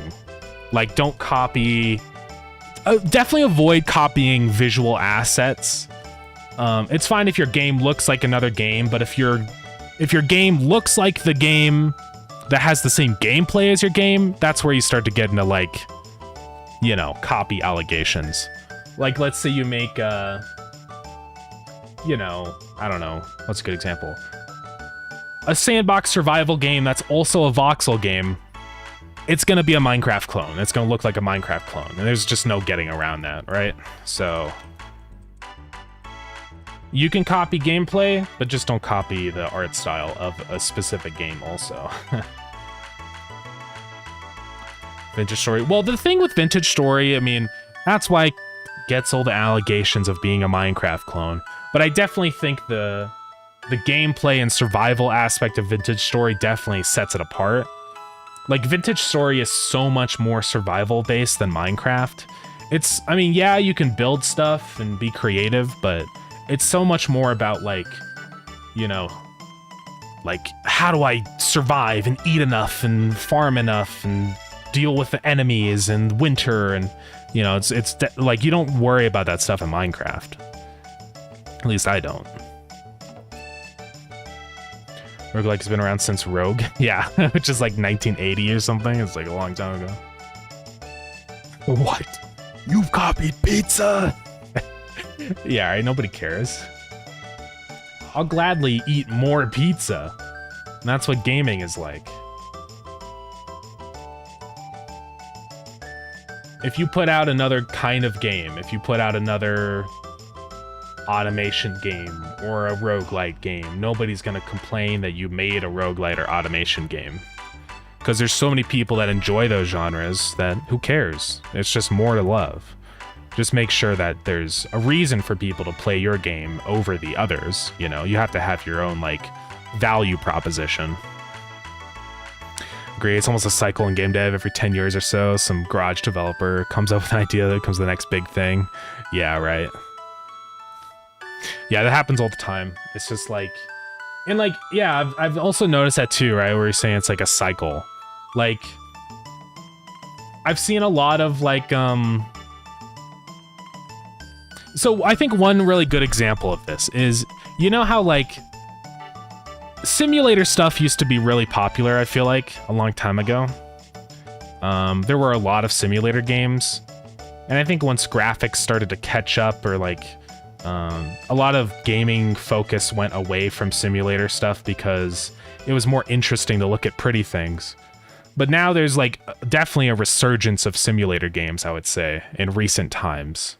A lot of games coming out now are simulator games. I mean, every time I go on Steam, I see a million of them. Parcel packing simulator and farming simulator, and there's a lot of them. So I think it's always like, it's just like this in art too. Everything is like these big repeating patterns. of it getting popular, dying off, and then years later becoming popular again. Always happens. So many sim games, yeah.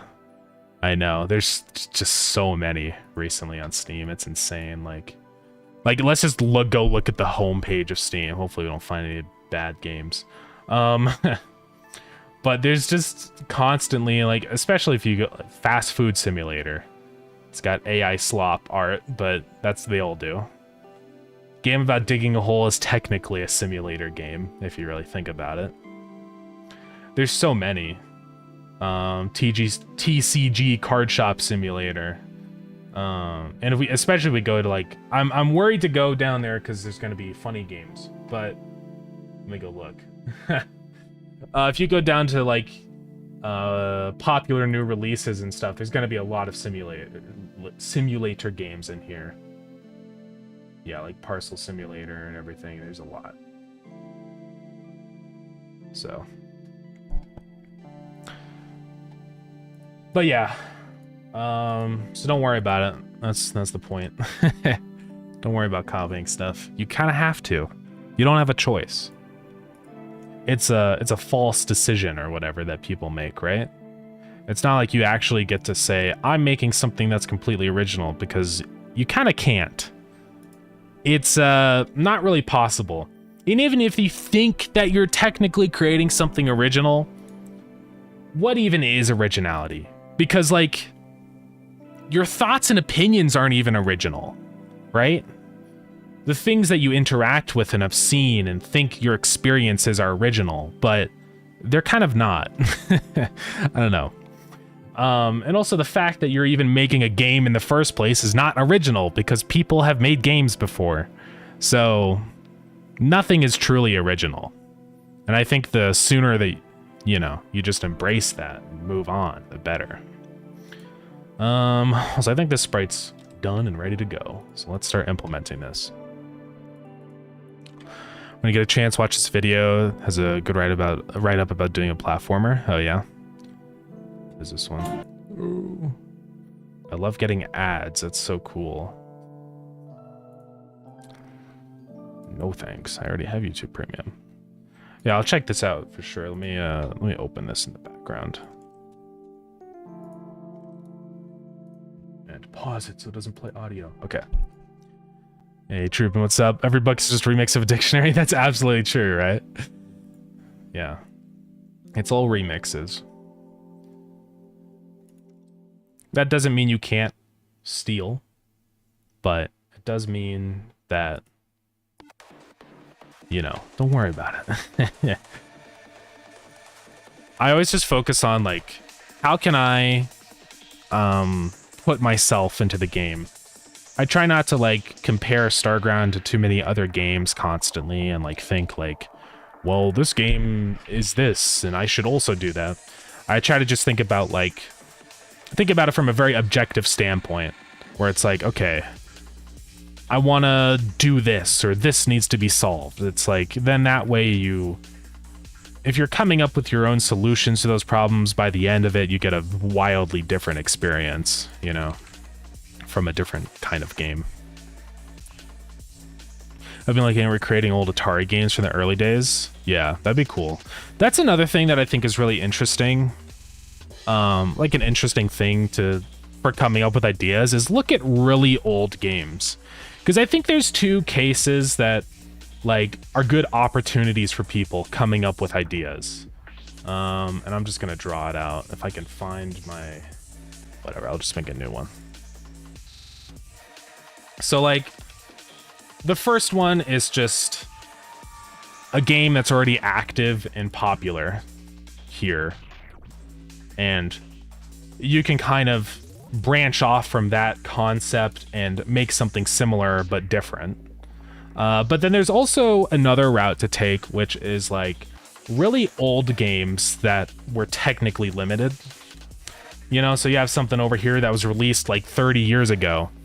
Obviously, well, no, you don't have to worry about copyright. I mean, sometimes you can copyright gameplay, but that's pretty rare. But a lot of concepts from really old games are still really good concepts. And taking those ideas and reformatting it into something modern that can like expand on some of the things that this game technically wasn't able to do can be a really good route also, right?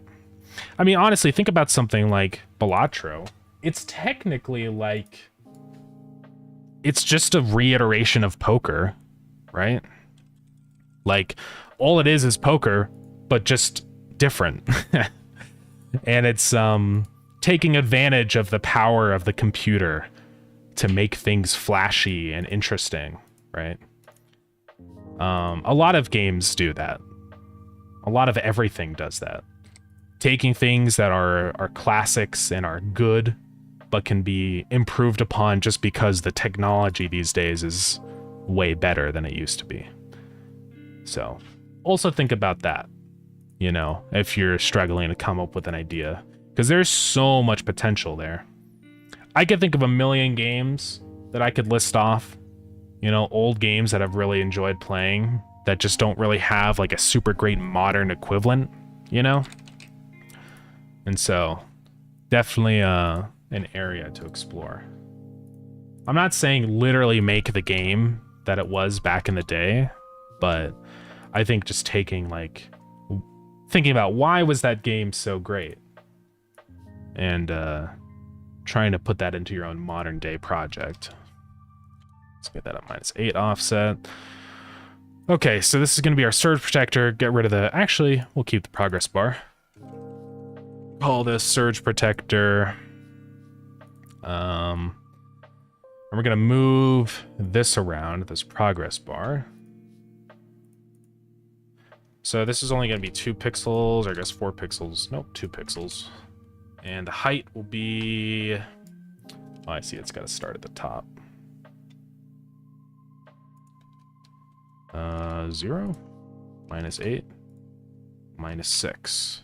Yeah. Let's snooze that ad. Right there. 21.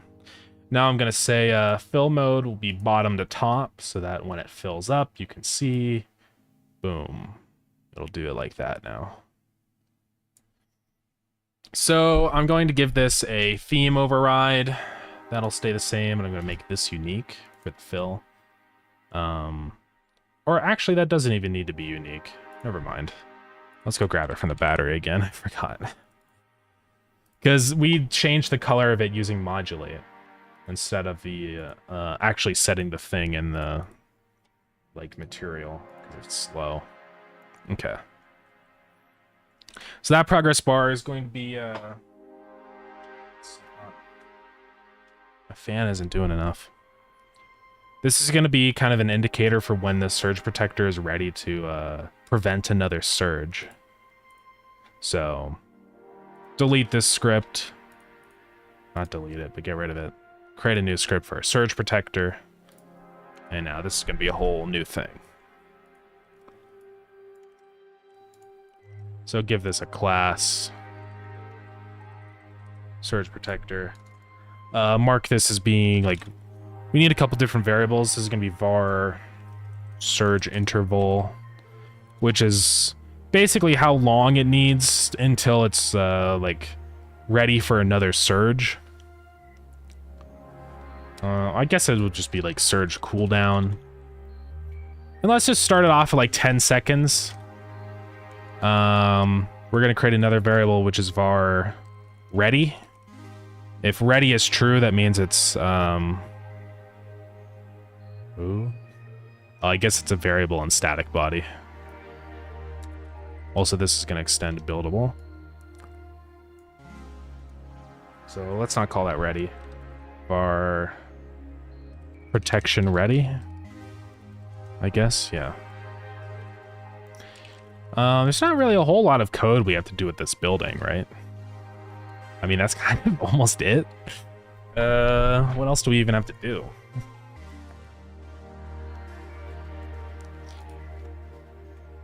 I mean, we have to make a timer for it. So that doesn't need to save power level anymore. That doesn't need to sync power scale.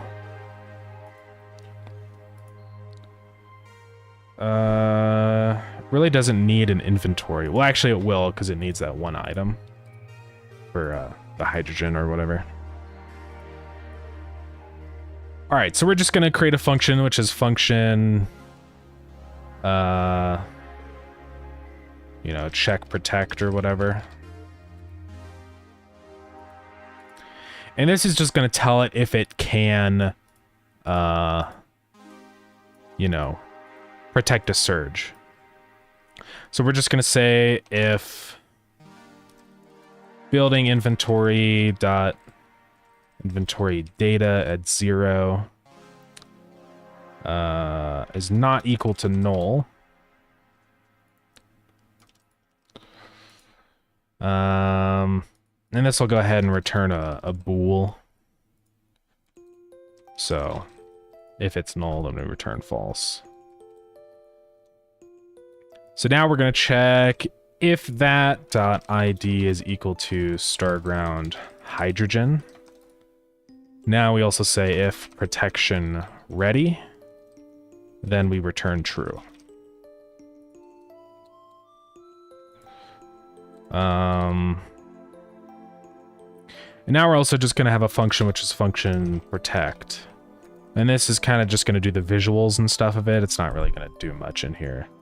But this is where we say protection ready is false. It's also where we're going to lerp our progress bar and everything like that. So, or not lerp it, between it. So let's see, we're going to do a couple things on here. We're going to say function ready, progress bar dot value is equal to 0. And the maximum value, this should be 1. Yeah. And we got to call super. Then down here, we're just going to do var tween. Oops, create tween. Tween property. So what we're going to do here is we're setting both the value and the modulate of our progress bar. So this is going to go down. We're going to be controlling modulate here, and it's going to go to color. I guess we don't necessarily need a color on this one. So let's just do our value. Oops, has to be a string. Value. And it's going to lerp down to 0 over the course of, like, our surge cooldown. Okay. So we got an ad starting in just a minute. My apologies, gamers. Okay, so that'll happen. We also need to make sure that that gets set up to 1 when a surge gets protected. So we're going to say dot value is 1. Okay. And on this happening, it's also going to go ahead and say building inventory dot remove amount. Which is Starground hydrogen, and remove 1 of those. Okay.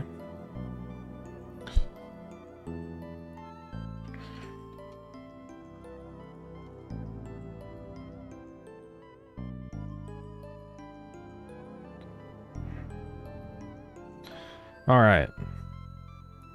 Also, I might not really necessarily need this check protect function. I think I'll just do it inside of protect, because either it works or it doesn't, right? And if it doesn't work, then basically just keep looping through until it finds one that does.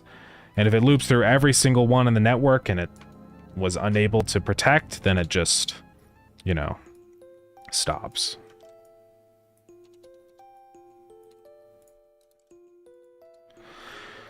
Okay. Because now I can just say, you know, try and remove that amount.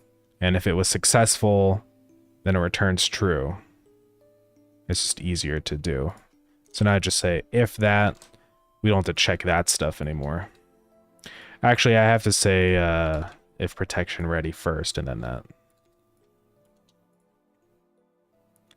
Okay. So if we can protect and we at least have 1 hydrogen, then it's going to set our progress bar back down. Okay, it'll do that. We can also set like a color on this too. Let's do just modulate it. We could go white. I'm thinking maybe we do red. Obviously not that red, but like, you know, our palette red here. Like that. I think could be nice.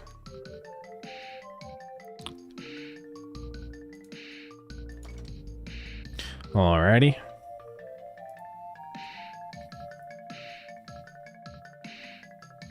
And whenever it does protect, I'm gonna say shake X is like, I don't know, 10 or something. And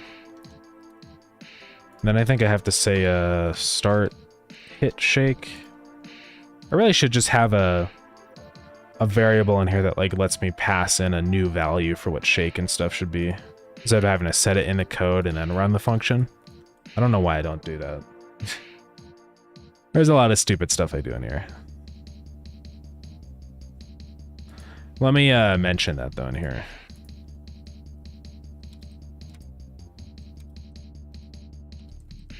Make it so start hit shake takes in the new values as optional parameters. Okay.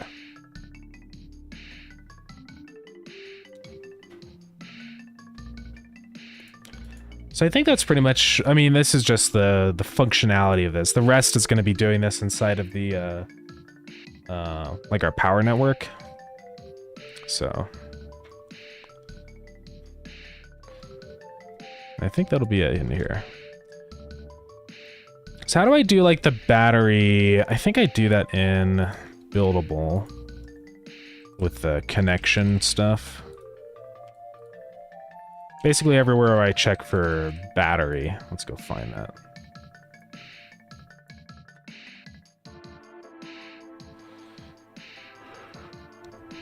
So that's just checking battery count.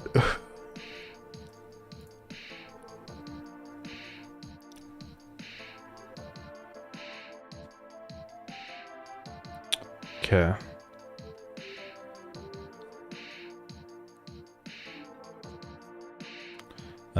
This is checking right here if node type is battery. Yeah, if uses power. I kind of want to change that away from being a node type and just being a tag instead of buildable, which I think we do that. Which is like, it uses power, but it doesn't necessarily have like a power value, if that makes sense. Also ads are over, everybody. Sorry about that. So this will let like things like Tesla coils and all that stuff like appear to connect and will connect to the power network, but they just won't like actually generate or consume any power. They're kind of like empty power buildings. So let's just add that. Because we have power status here, which is like force use power, which would be false.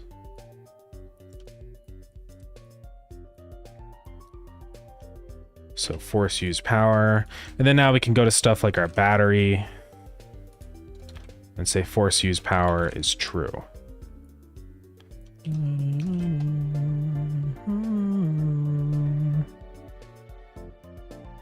Why do I set power status there? Isn't that just default everywhere? Yeah. I do it for the oven. Doesn't make any sense. I don't know why the nuclear reactor is set to 0. That seems... Oh yeah, it doesn't actually make any power. But it is used in power.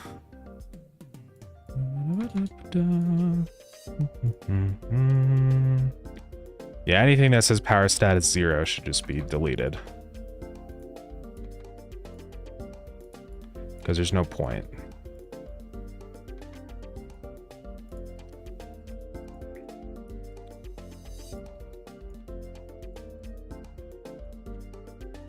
There's a lot of these, huh? Power status -1.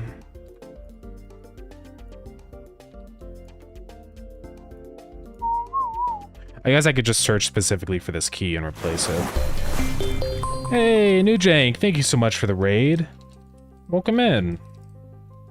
How are you doing? Yeah, what's going on? What are we up to today on your stream? I'm currently just going through and deleting some unused keys in our buildings table, but what we're working on right now is adding in a like a power surge building. So on the new planet that we're adding to Starground, it's a big stormy planet. So there's these lightning bolts that zap down and hit your buildings. So this surge protector building is basically a way to protect them. You just have to make sure that there's enough on your network to deal with the number of zaps, and then also that they're constantly fueled up and stuff. And I figured we could also use this same concept like for specific buildings that cause surges on your network. It could be kind of an interesting concept of like if you, I don't know, some kind of crazy high-powered computer or something that like zaps the network, so you have to, you know, be ready to deal with that. It's basically just a logistical challenge. That's what most things in automation games boil down to. Is just giving somebody like, okay, you have to make sure that this thing exists and it's being fueled, you know?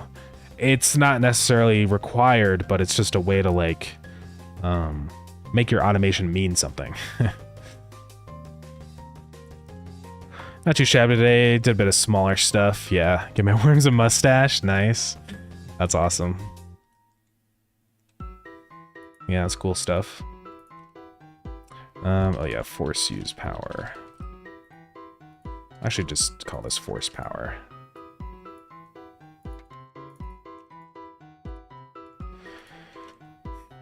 Yeah, that's cool.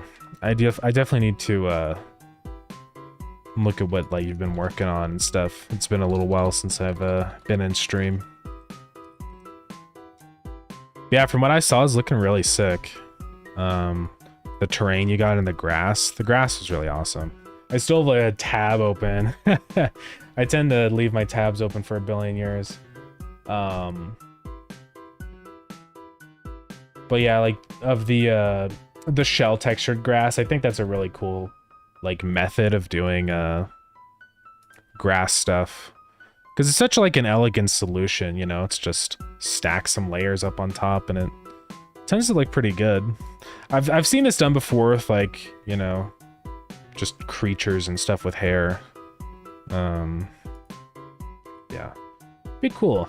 And yeah, like right, you can do like different, like depending on the size and the shape of it, you can achieve like different kind of effects with it. So I really want to take a look at implementing shell grass because I think there's good potential there. But yeah. Also hacked in breeding. Oh, nice. Yeah. Yeah, I added breeding stuff to Starground a while ago. I was like working on the ranching update. It's building battery. Okay, here's our big battery, so that's gonna have force power. And same with all our Tesla coils. We add that tag on. So this force power tag that I'm adding is basically just like, it's telling a building that it should be connected to the power network and use like be involved with power, but it doesn't actually like consume or generate any power. So stuff like a battery, stuff like the Tesla coils, and also now stuff like our surge protector. They're all like power related and need to be connected to a power network, but they don't necessarily contribute anything. It's like it's basically just marking a thing as being power. So that should help. Now in all the code where I like, because I do this thing constantly where I'm checking if a class is a battery, and it's just not really a great way to do it because other people will probably want that same functionality, right? And so I figured let's just get rid of this. So now here what I can say is just instead of or node type is battery, I can say or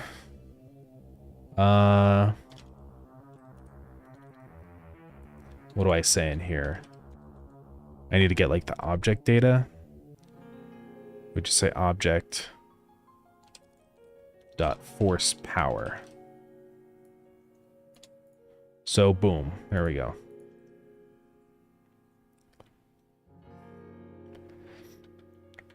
Yeah, you can do a ton of neat things with it to do cool stuff. Yeah, it's really interesting. I'd love to like make a shader for that, you know, and like get it really performant because that would be awesome. I'm a sucker for shaders and stuff like that, you know. It's just cool. Shaders are so cool. I love shaders.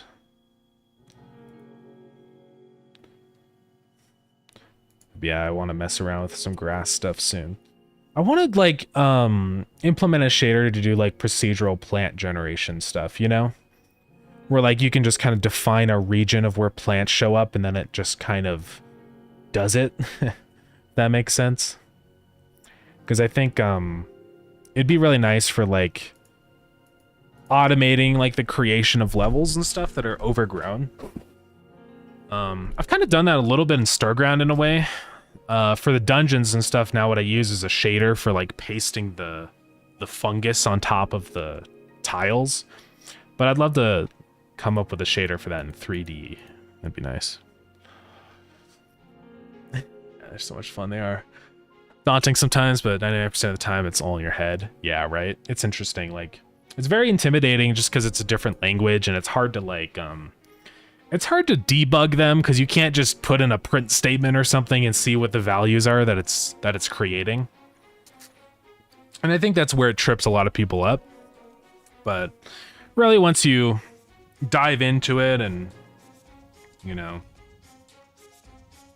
look at some other shaders and kind of understand them a bit more, it's really not too bad. I think most of the challenge eventually just becomes like your own ability to come up with ideas, right? Your creativity when it comes to shaders. So okay, so now this stuff, see, we can just say instead of all this garbage, checking if it's a Tesla coil or a battery, we just say if it's power or, you know. So now we can just say building data or building data dot force power. Easy. So I do have to make sure that this is the right thing I'm doing over here. This uses power thing. Which I think is okay here. It'll make all the other Tesla coils visible, which is good. I wonder what I do when it's not doing that. Let's check everywhere where I mentioned Tesla coil now. So search for Tesla. Hashing table, buildings table. Tesla coil. That's fine.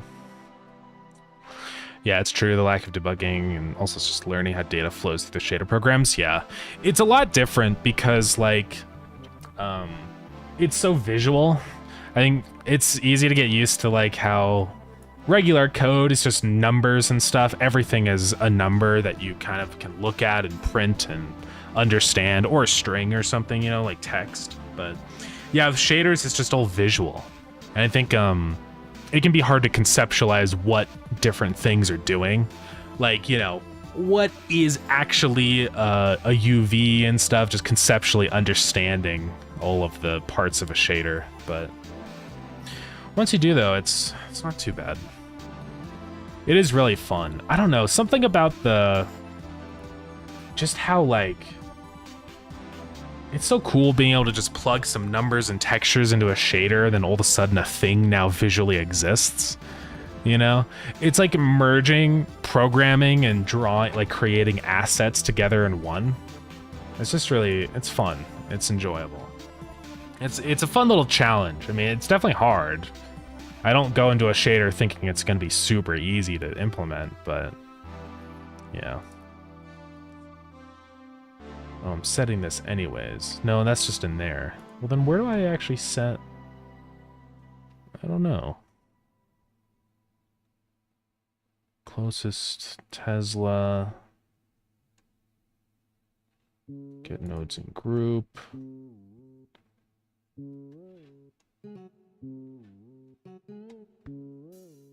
So I gotta figure out what's gonna happen if I force the Tesla coil to also use the power stuff, because it might change things. Here, let's see. Then we're used to real-time systems like the game loop paradigm. Yeah. Yeah, when is the vertex? Right, yeah, it's like multiple things that you have to get used to, like how everything actually gets processed and when. You know, it's weird. And also just like trying to integrate with other code too can be like, you know, unintuitive. Normally when you want to access a variable or something on a different node, you just reference the node and say dot variable, and now you can change it and read it and whatever, but it's a lot harder to do that with the shader. You have to use, you know, uniforms and parameters. It's different. I think that's why it's so challenging for people. It's just how many, there's so many parts that you have to learn to build up to actually, like, being comfortable with them. Okay, so let's load in, see what happens with this. How many times, in what order? Yeah, that's definitely true. I've messed with compute shaders. I haven't. I've heard about them and stuff. I just haven't really, Oh god, I still have the mod installed. Shut up. Okay. I'm gonna disable that mod because it's screwing me up. Oshik made a mod where it like disables the grid in Starground. And it's just cursed. It's so weird. So it's probably still gonna have the mod enabled in here. Yeah, compute shaders. Have you messed with that? I mean, I've heard about them. I just don't know, like, I know the concept behind it. I mean, is it just using like your CPU to create a shader? I have no idea. Or is it like, because I know they're typically used a lot in like simulating things, right? Like cloth animations, and I have neither, but I'm thinking about diving into them and seeing if I can manage a lot of simulation in my garden game using the power of the GPU. Yeah. Because that's, I think what I've heard about is it's basically a way to like, it's a shader for your graphics card, but it, like, can process things, you know? I just don't know how you would, like, get that data back to the CPU or whatever to do things. I mean, I'm not sure. I just have no idea how they work. But it does seem really interesting. The way to process logic on the GPU. Yeah, it's not necessarily just visual, yeah. Just wonder how you would, like... I don't know. It's interesting. It'd probably work great for things that you have a lot of, you know? Like, I imagine it's not super useful if it's just like one object processing, but if you have like 1,000 different objects you all need to process stuff on, it'd probably be great to do it that way. Okay, let's see if this... Yeah, it's still got the mod loaded because I had 2 games open. Let's restart. Yeah, I'd love to, like, I need to watch, like, a video or something. I mean, I get the concept behind them. I think the struggle for me is just, like, how would you do that in Godot, specifically? I don't know. I wonder if there's a different type of shader resource. I mean, let's see what kind of shader resources there are, because I know there's a couple different ones. Because there's just shader, you know, not necessarily a visual shader. So maybe you would just use that instead. But I don't really know. There's probably ways to do it, I'm sure. Those are all the nodes. I think it's basically done with data buffers. You define basically an array of memory. Okay, the compute shader works in that area of memory. The back of the normal program, you can read that part of the memory. Yeah, that makes a lot of sense. Oh, they have a. I didn't know there's documentation for it. That's crazy. Yeah, so it looks like you're just creating like a data buffer, so that you can process things in that data buffer. Yeah, right here in your compute shader. And then just accessing that data back in your CPU. Definitely makes sense. Yeah, it looks like it is just creating just the shader file right here. Interesting. Well, it's great that there's documentation about that stuff. That's really helpful. Definitely have to look into that for like processing the conveyors in Starground and stuff like that, because if I could process that stuff with the GPU, I mean, you know, that would be insane. That would make the game so fast. Docs have come a long way since 3.0 days, yeah. Yeah, I love how much info there is in the docs now. It's really nice. Okay, let's try this out.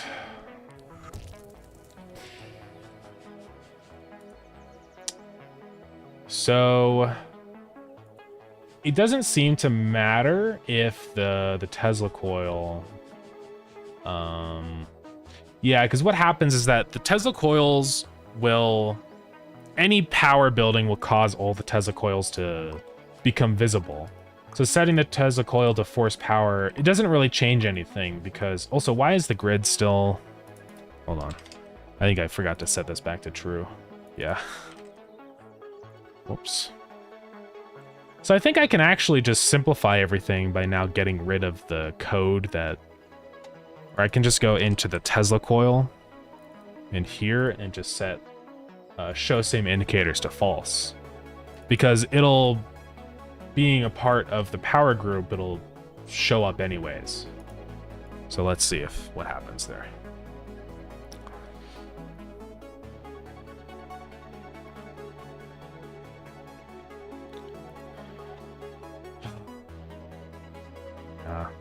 I definitely want to dive into compute shaders. Let me open this up and not OBS.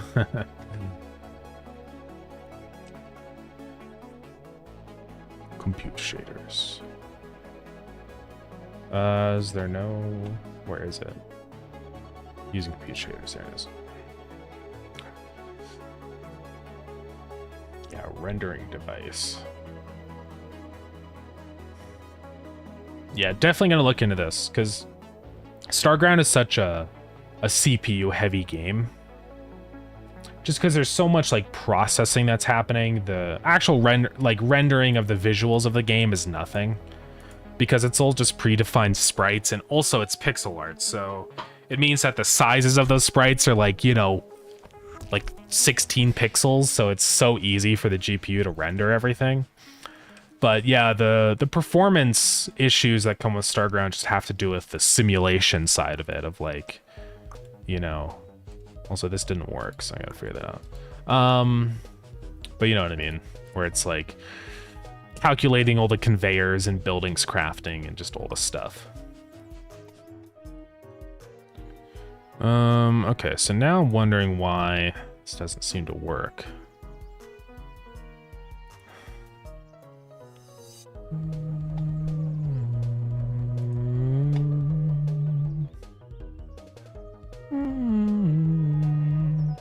So in here, where did I say force power? I think it was right here. That's where I used to do it. Or no, that's with the lightning timer. That one's fine. So right here, this is just marking it as saying it uses power. So what does use power even do? Right, so if it's not 0 or force power, then it's just, all that's going to do is just say, hey, you know, make our Tesla coils visible. And also down here, it's going to do this stuff. Okay. Where it's going to do the connection stuff here, if there's any connection visible, yeah. So that's fine. I do want that to be ran on the batteries and stuff. But I think that's really all that does. I mean, I don't think it does much else. Let's see. Build preview, if uses power, it just makes the Tesla coil overlays visible and makes that. It does also have some stuff in here, which, why am I redefining uses power there? Oh, I guess this is a, no, that's odd. I kind of might need to fix that. Oh, never mind. That's only inside of the, uses power. Do I not do that in here? Oh, okay. Nah, it's... Okay, we're fine then. Yeah, power status is... Okay. We're good.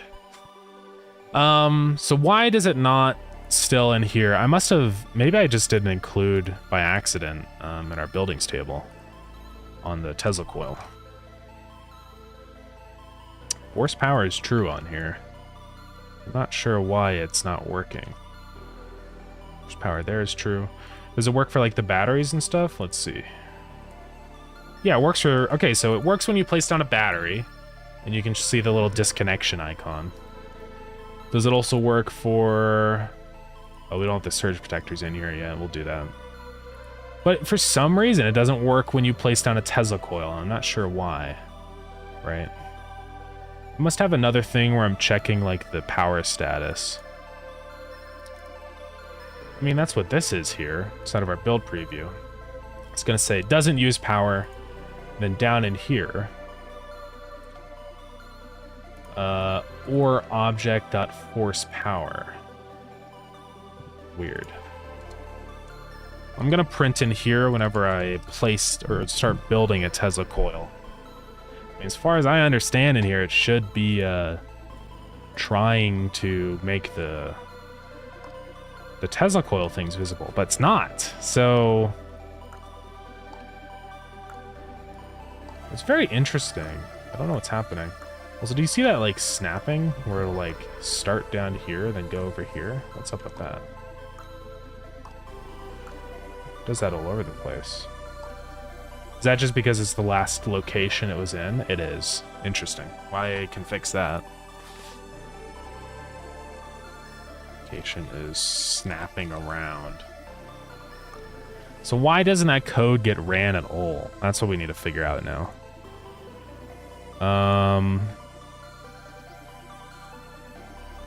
So right in here, I mean, it should be running this if I say, you know.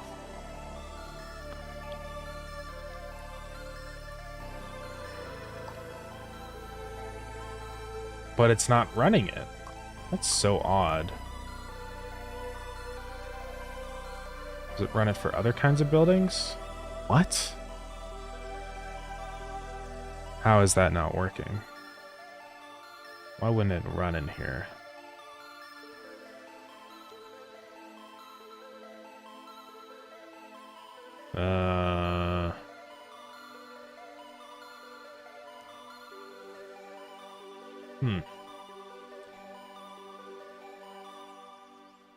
If object. Why isn't this running code?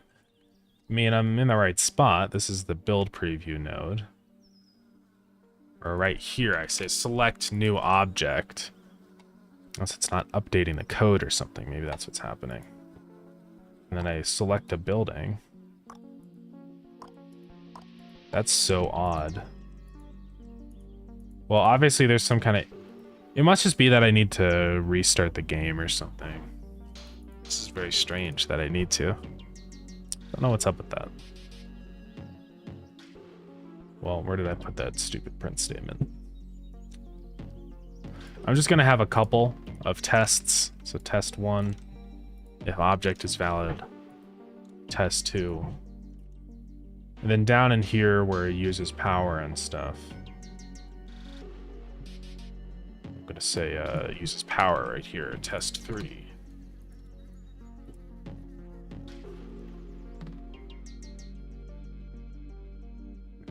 We'll figure out why it doesn't work. Let's restart the game.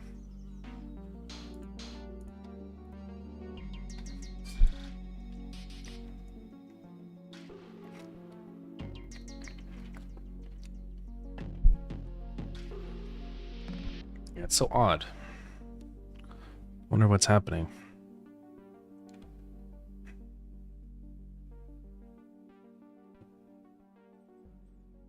There are a million DMs in here.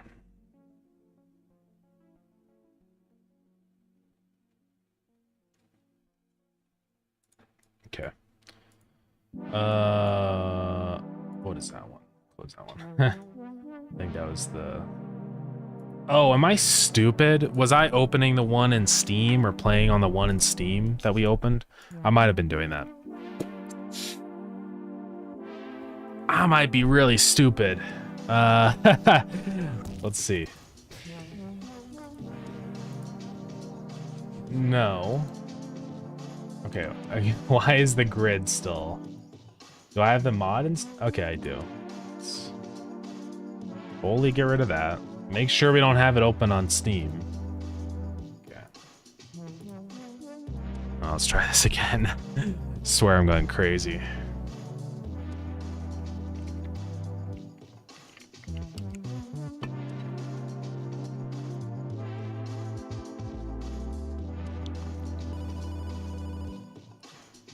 Okay.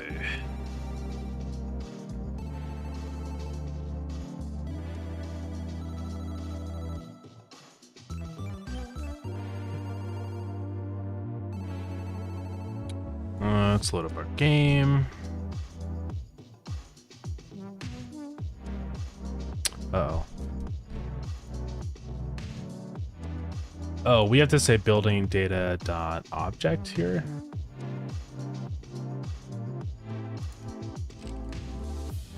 I think that's the issue. No, wait, that doesn't make any sense. On object of type null. So why is building data null?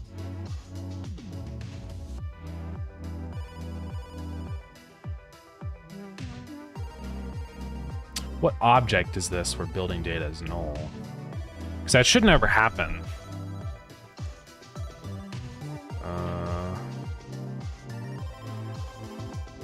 So the sprite on this, it's an animated sprite, is the fountain. But the fountain has an ID, right? Hold on, let's go into the Space Hub. Starground building fountain.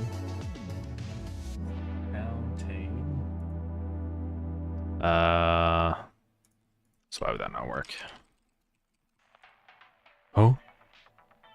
Oh, I call it the magic fountain now. That's why it's broken. Okay. That'll fix that issue. Actually, I said it's stupid because I set it inside of... Oh, it just was that it was overriding the ID in here. Okay. You got to make sure it's not doing that on any of these. Save the trading terminal. Okay. We should be fine now, I think. Let's try this again.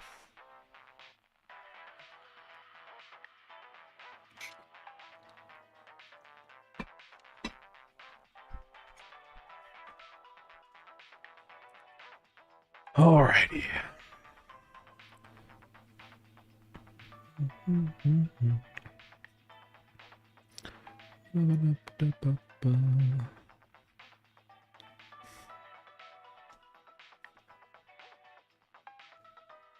Come on.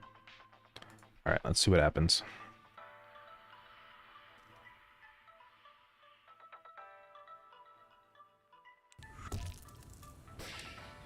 Okay. Game didn't crash. So if we pick up Tesla coil, oh, that's a good sign. It shows the little disconnect thing actually too when it's not connecting to another one, which I don't really mind. It might not make a whole lot of sense when you're placing down the very first one, but it does actually kind of help when it's next to multiple others. Yo, Adagon, thank you for the hydrate. And what's nice about this is it unifies our code. Let's research all. So this, yeah, this one also has to be in range of the other one, so I think we're good to go. It makes all the Tesla coils visible. And I kind of do like that it shows the disconnect thing. I actually don't really mind it.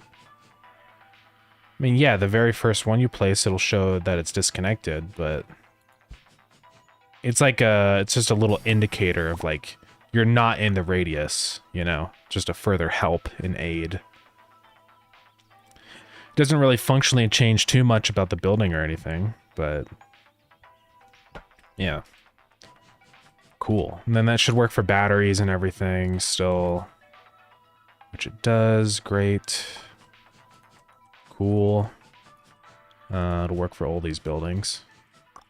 And yeah, it's nice actually that, you know, I don't have to have two separate bits of code now for checking or for making the Tesla coils visible.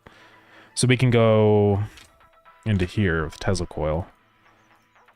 So these are both now set to false on show same indicators because, yeah, we don't need that anymore. All right.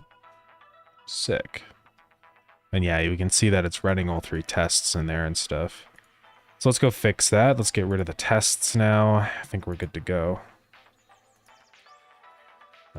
Test 1, get rid of it. Test 2, get rid of it. And test 3 down here, get rid of it. All right. We are on our way there. So, let's see. Next thing I'd like to do is maybe change how the buildings are. So one thing that's always been a little annoying to me is that like the little power icon here shows that these buildings either generate or consume, but it's also weird that it doesn't show up on these 4 buildings here, the Tesla coil and stuff. I mean, yeah, they don't necessarily generate or consume power, but they are electricity buildings at the end of the day, right? Also, I need to fix that bug. We can hover over those item things, right? So I think it makes sense. Also, I don't like how it doesn't, that's actually a bug. It's not making the previous thing go visible. Might need to fix that.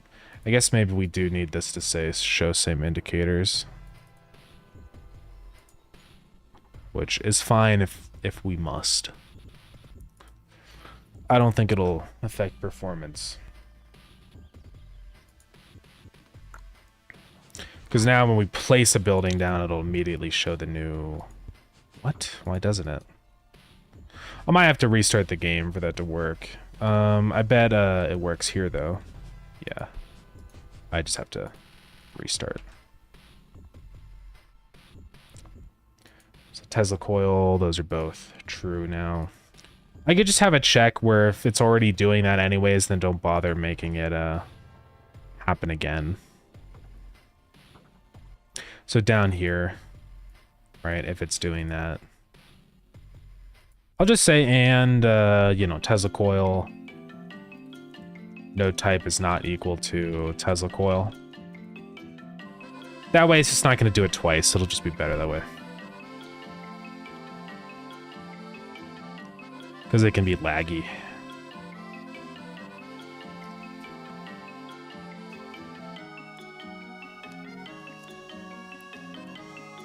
It's kind of scary when, like, you've implemented systems and they work so well that you've forgotten how they work, you know? Like the whole indicator thing where, like, makes the circles show up at the right moments for the right objects and stuff. I kind of don't remember exactly how it works, but it's fine.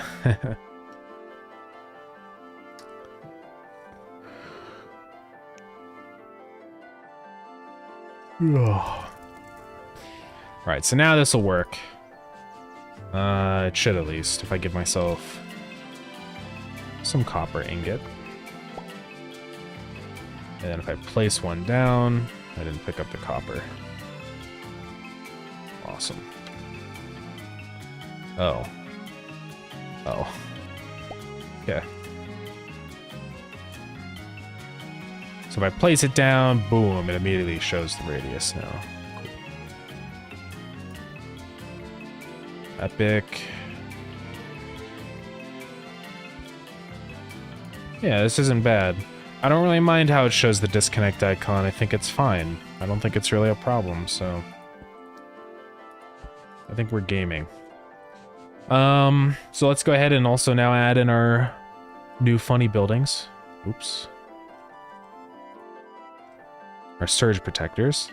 And we'll have to link those up to the power network that they're a part of so that we can actually like deal with the lightning strikes and stuff. So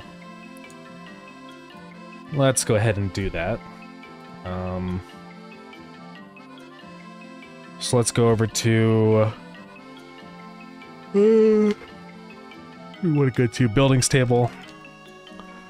I'm gonna kind of just copy the battery and just change it a little bit. Well, it'll be after the battery in here. It'll just be over here. Starground building surge protector.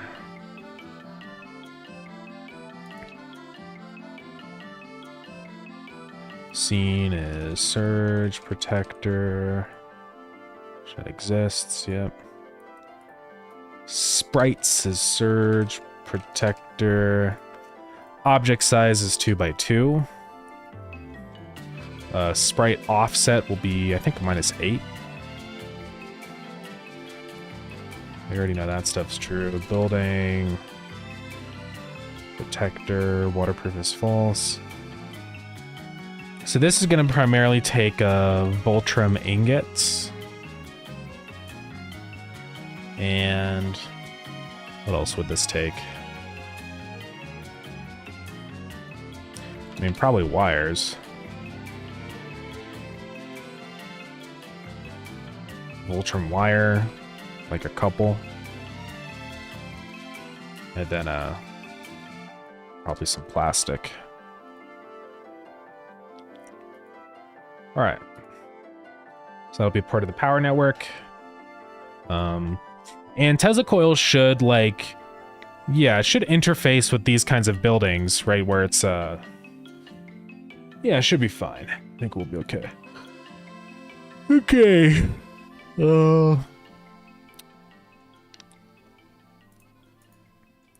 So I want to go look at our power network, figure out how does that kind of work with these buildings. Because I think we have a list in here of batteries or something. We just have battery count. And where is that calculated? So it's right here. Okay, so I literally just loop through all the machines. If it's a battery, then I increase the battery count. So we'll just do that same sort of thing where I'm going to have var surge protectors. Protectors. It's going to be an empty array. And as we loop through each building, we'll just say LFI is surge protector. And let's go actually set that.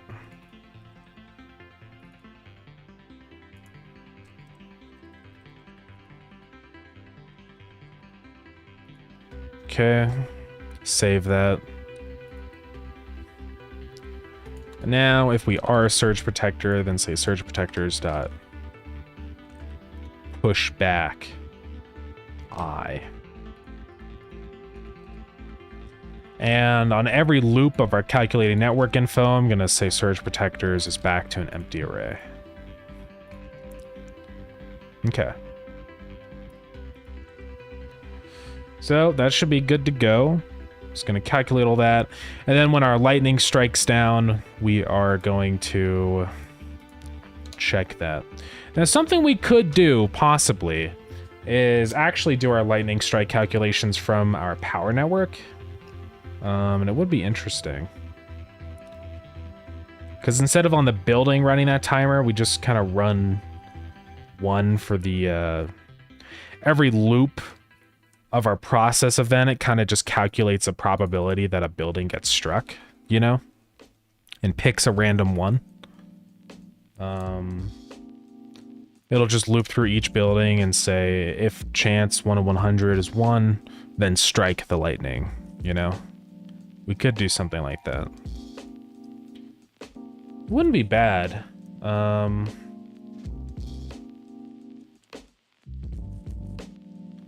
The only downside I see with that system is, I think if we have multiple networks, it will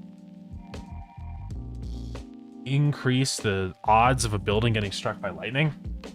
And I think the reason why that is because it'll be processing that check twice as much. So if we have like a little tiny network,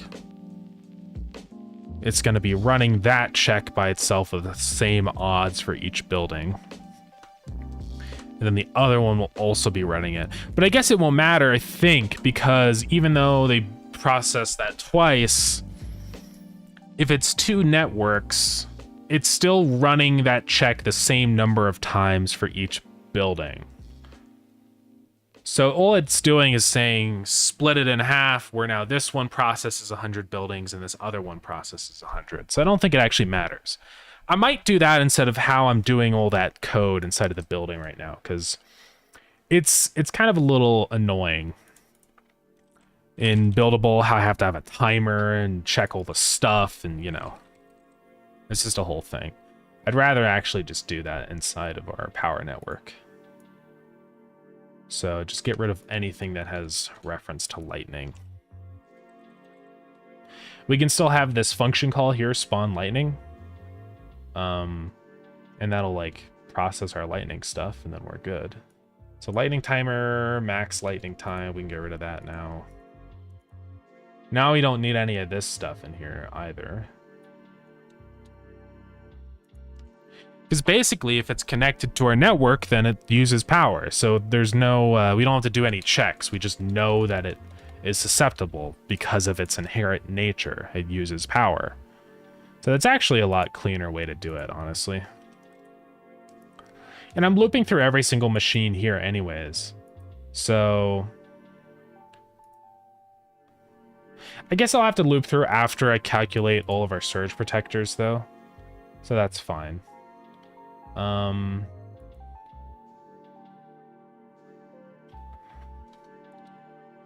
I can just say, well, let's create a function for check lightning.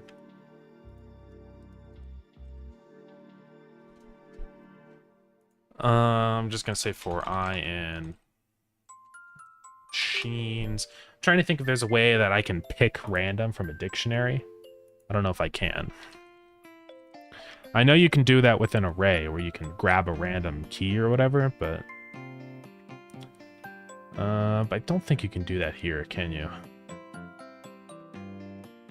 I guess I could get a random index or something. I mean, I could make an array of all the different, like, keys of our machines dictionary. Get our add, has all, hash is empty, read only.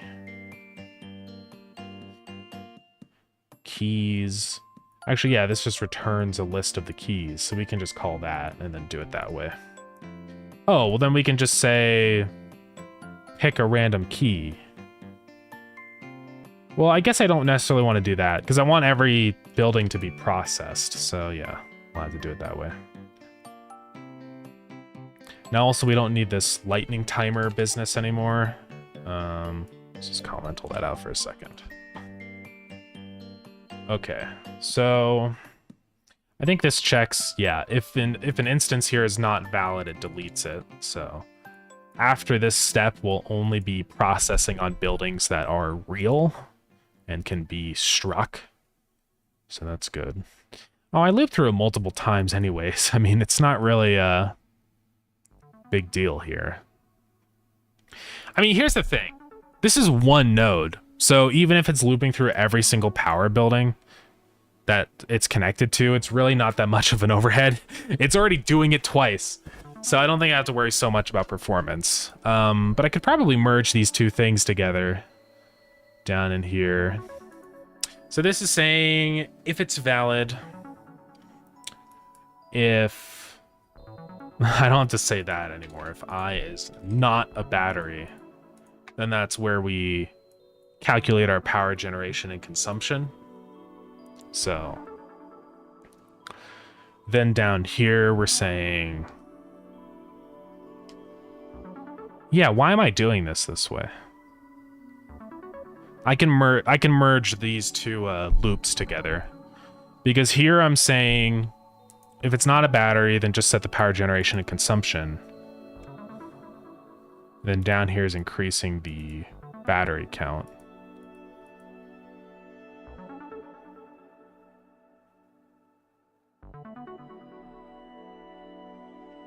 Interesting. I have to figure out what this is doing.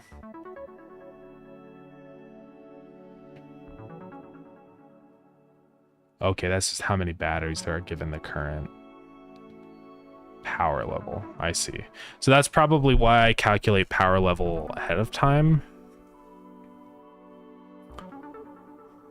Because I need to know what my demand is right here. Our total power consumption minus power generation.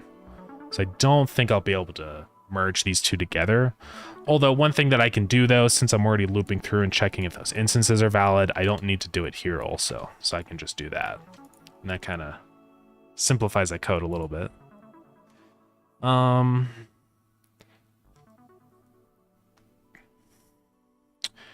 Yeah, because I need to know what the power level is and stuff like that. Or just I need to know what the demand is. So yeah, that's fine. I'm not going to mess with that and break it. It's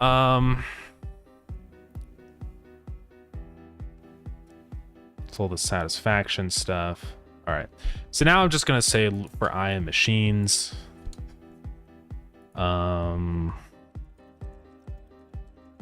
Is machines.get I. So this is going to be our probability of a building getting struck. So we're going to say if randi range from 0 to 100, or probably a lot, is 0. Then that means it's going to try and get struck by lightning.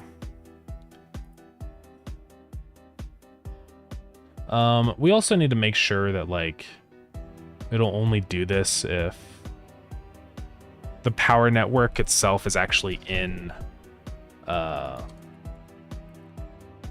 you know, in Opus. So we have to say our region ID. And then down here, I'm just going to say, so this doesn't get ran on the server or on the client. Yeah, it's only on here.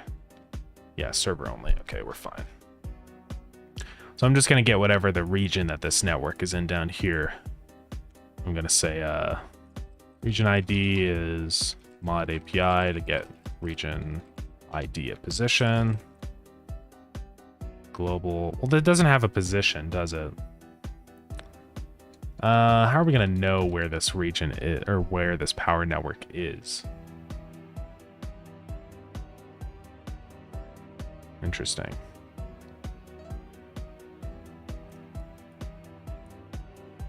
I guess I could just set that from the Tesla coil that's creating the power network.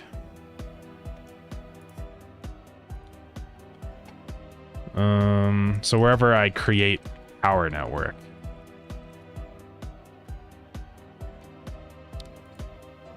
down in here, Tesla coil, I say power network is a new one.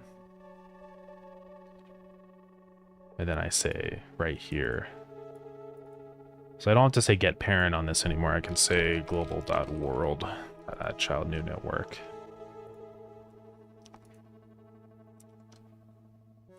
So that's loading power network. So I mean, that's where it does it. It's just right here wherever we say power network.load.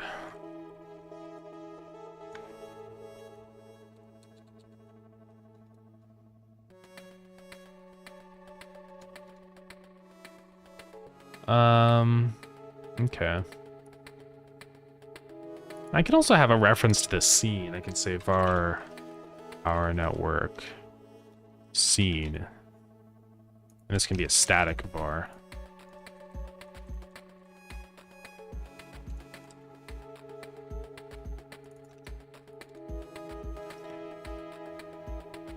Oh, so does that just create a new node right there off the bat? Because that's interesting. I mean, it's power network.new, so...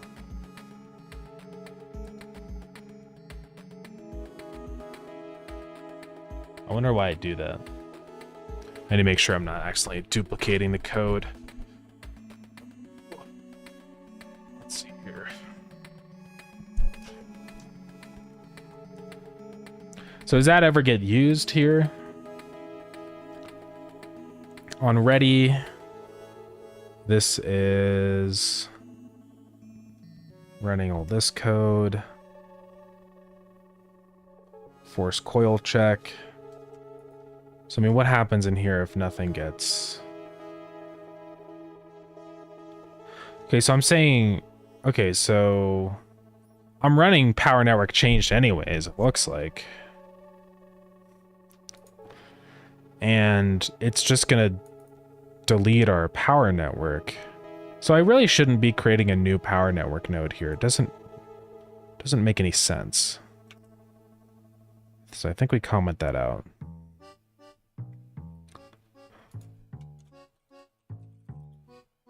Connections, dictionary. This is going to be a type of object or whatever. What is a loaded scene? Packed, I think it's just a packed scene. Power input and power output are floats. Visited is a dictionary.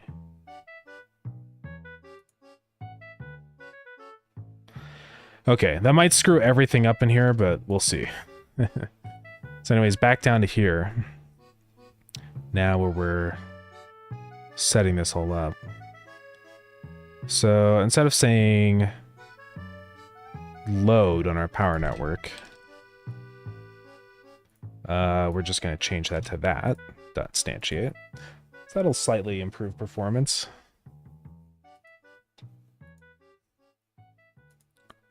We don't need to run that anymore.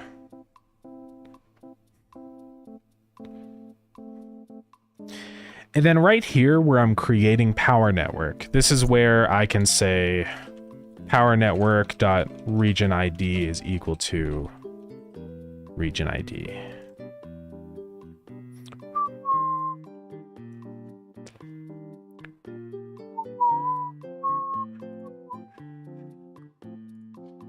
So we'll just have a var region ID there. And before we run any of that stuff, we're going to say region ID is mod API.get region ID at position. Global position. So let's make sure this is going to work. So it's going to run that. It's going to get our region ID. It's going to make sure, are we the server? It's going to stop emitting right there.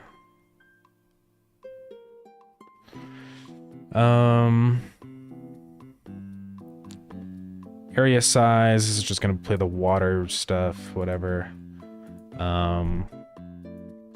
So this right here, if we're not underwater, we're going to run force coil check. Otherwise, we're running force building check.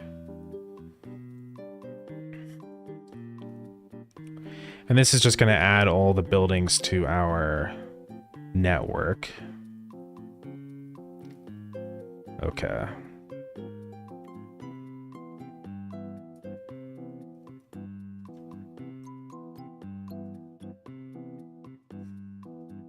It really shouldn't, or I guess it still has to do building checks if it's underwater, because, yeah.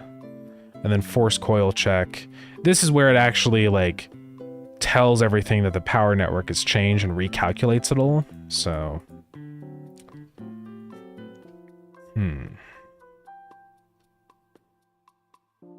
But sometimes this could not happen right here. We do have disconnect from grid. Where we delete the power network, delete all our machines and everything. Interesting.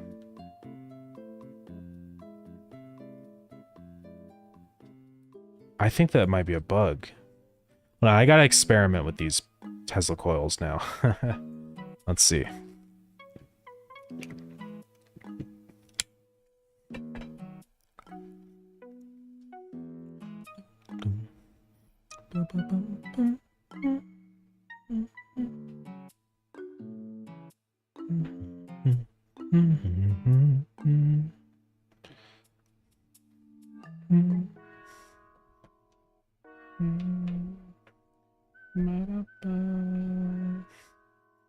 I hope I didn't just break all our Tesla coils. That would be super cool if I did, totally.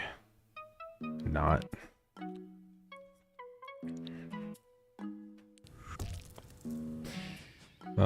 Everything seems normal.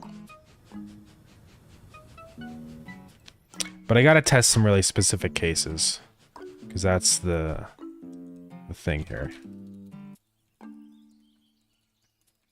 Copper ingot. Like, because what happens if we place a Tesla coil and it doesn't form connections like that? Is it still going to work?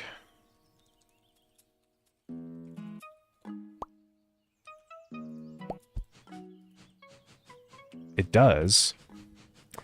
I'm just suspicious. You know? I mean, it's probably okay. But I'm just worried that I'm gonna break something.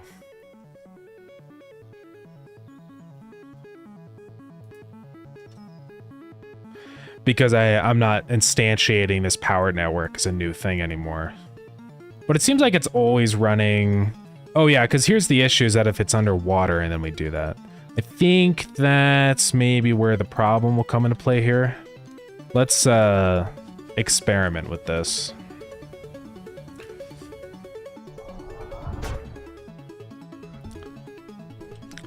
So if we place a building underwater, boom, it says it's underwater and stuff, and it will not work. Well here, I need to actually build a room. Just as a test here. Right, let's just say no clipping. So that'll be there. We have that going. So now if we put a building inside of here, it shouldn't work. Yeah, it shows that it's disconnected. Which I think is the proper behavior. But now let's say we have this set up where there's a building, but now we also extend this. Yeah, it's still disconnected, right?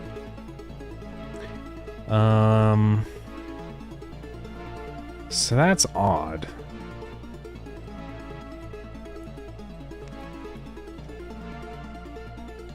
Because what I want to avoid is like this scenario where we have everything's fine and dandy, but then we break a hole in the wall. You know, uh-oh, building's disconnected. We've patched the hole, but now our buildings are all disconnected. That's bad. Which is actually really weird because it says that this is disconnected, but it's not. Right down here. So that ain't right.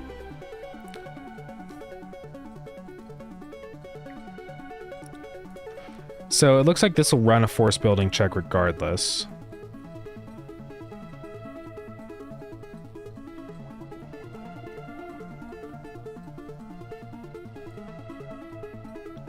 I think it's because on our disconnect from grid function down here, it's setting all of these nodes, the power coil, to to null. And I think that's our issue. Well, this is tricky. I wonder if this was happening before. I think it was. I mean, we can really easily test and see if it was. Just to make sure everything is back to normal how it was. We set that to new. Then we run this up and check it.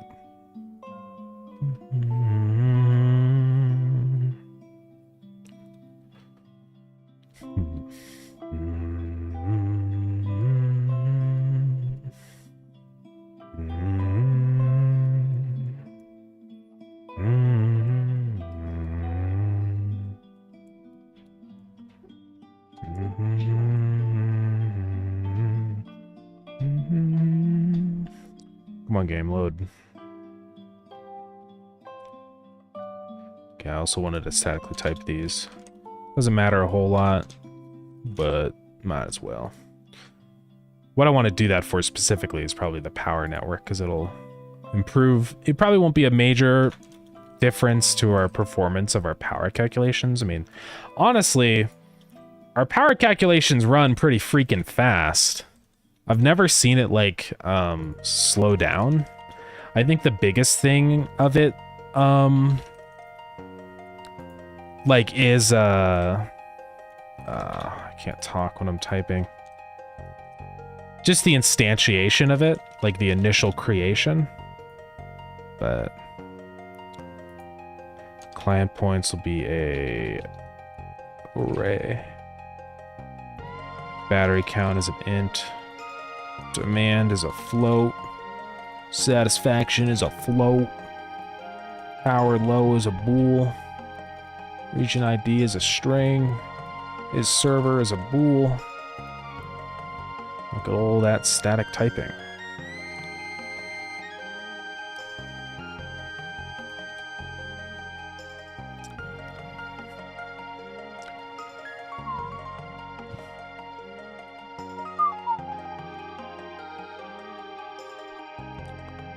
All right.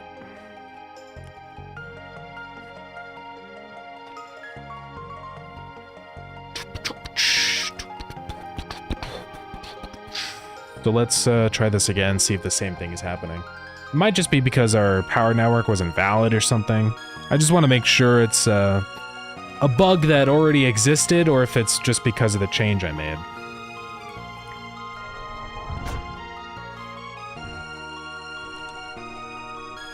Okay, give myself copper ingots. It seems like it might be okay, the change I made, as far as I can tell. So when you first place it down here, it's not going to run any of the funny code. Here, I'll click true. Oops, I always mess it up. There's no true anymore. Pressurize. So we put down our treadmill in here. It is not going to work. Right. Yeah. But now if we repressurize, let's see what happens. No, it still doesn't grab the building. So I think it's okay to make it not instantiate this initially. Because basically the only time when it doesn't calculate the network down here. Because what it's going to do down here, it's going to check all the things, say connections.merge, and then run power network changed. There is no power network there, so it's going to create a new one and set it. And that's where it'll do all the initialized power network and everything. So the only time where it doesn't start out with a power network is right here. You place it while it's underwater. And I think that's literally it.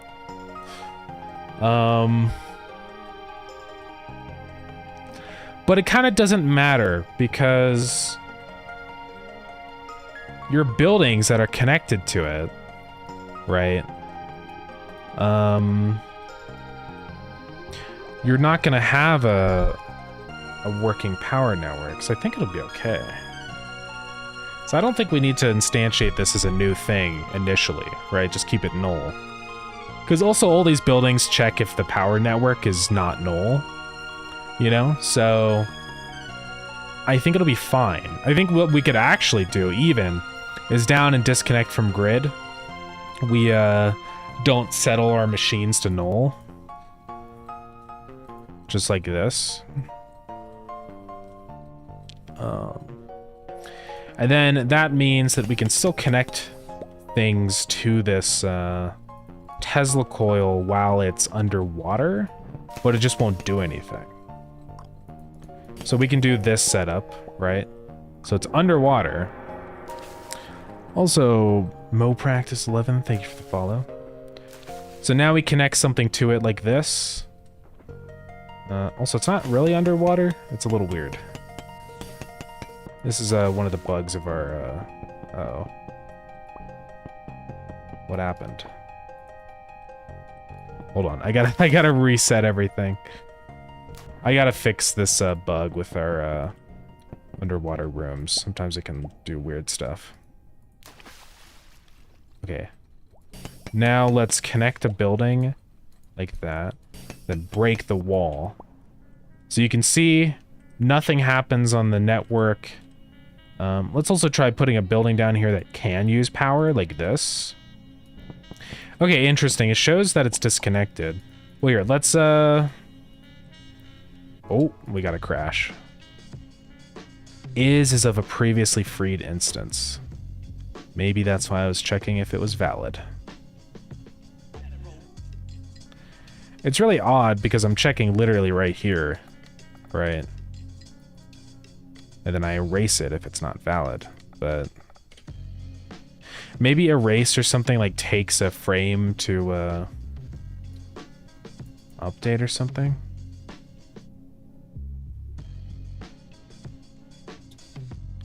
Also says don't erase while iterating over the dictionary. Interesting. But I can iterate over keys.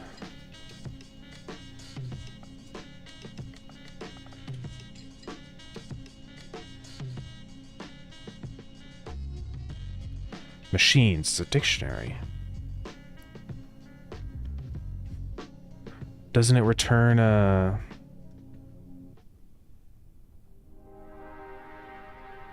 That would return an object, right? Or am I crazy?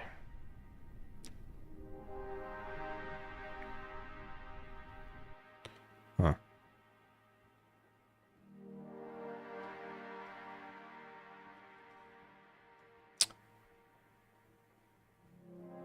Maybe I'm just stupid. I don't know.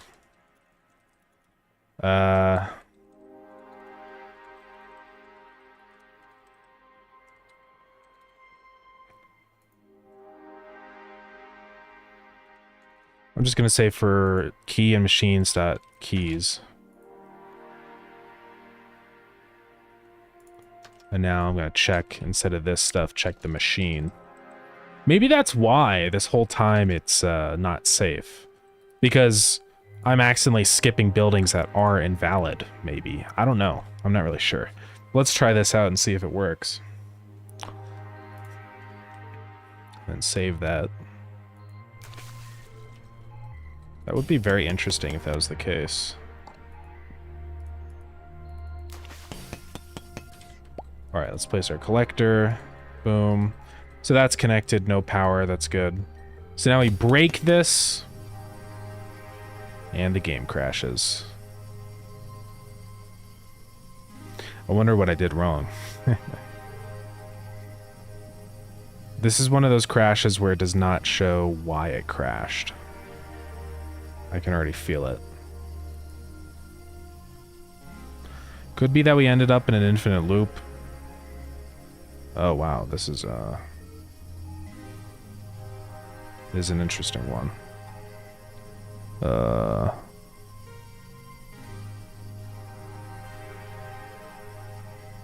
What happened?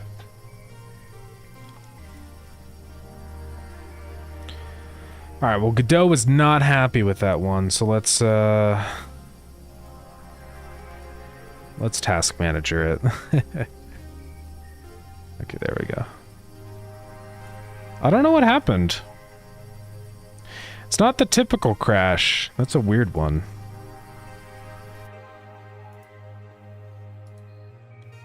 Well, let's take another look at this. Wonder what I did. I didn't do anything that weird.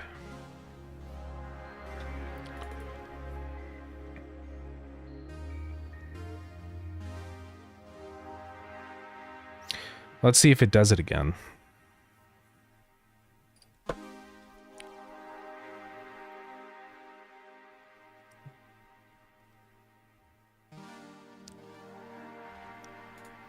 Also, I realized down here I shouldn't be setting a, you know, machine to null here or whatever.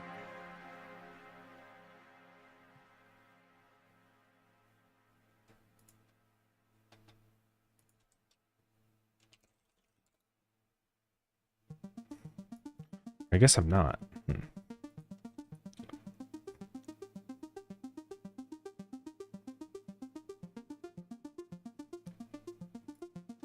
Connections. Am I insane? I thought looping over a dictionary meant it returned the key, not the object. It's because the key is the object. Oh my god. Okay. That's why. I'm just super stupid.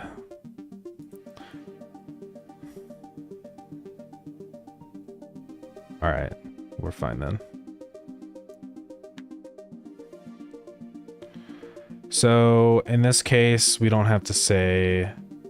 We just say for machine and machine.keys. There we go.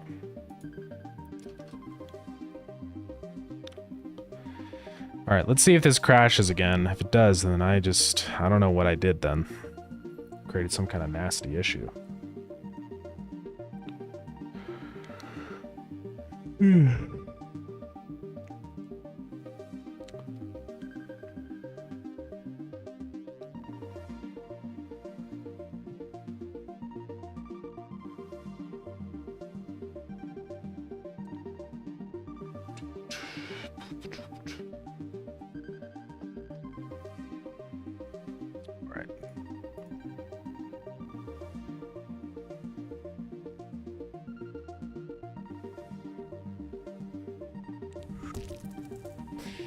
So, let's try that again. Hope it doesn't crash. Hope that was just a weird, strange occurrence with a Godot. But I guess we're about to find out.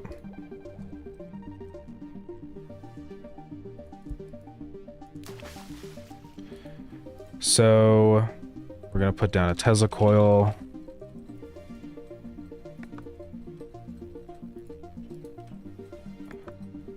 Just give me the items I want. Okay. Boom. Now we're going to put down a collector outside. Boom. So the collector is connected to the Tesla coil. Now if I break the wall... Okay, no crash. It did set the collector again back to, or the Tesla coil, like it disconnected it. So I'm not sure why that is. It's kind of odd.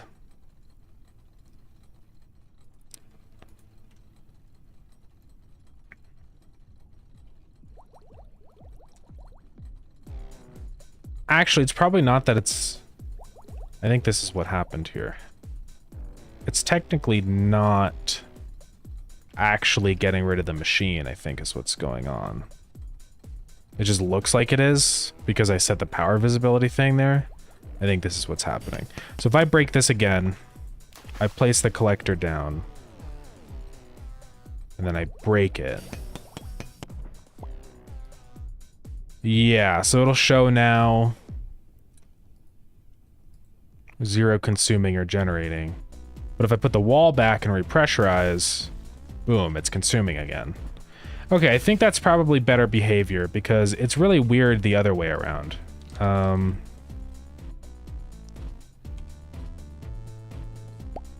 Here, let's put down a burner. I just want to see what happens if we have, like, you know, some active power generation or something in our Because see, that one just doesn't connect to the other Tesla coil, which is good. But, okay, I want to test something too.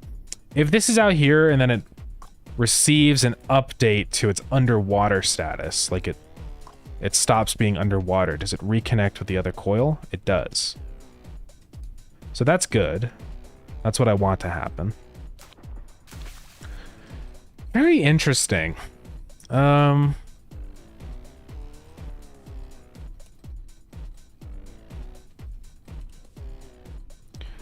Yeah, it should be okay now.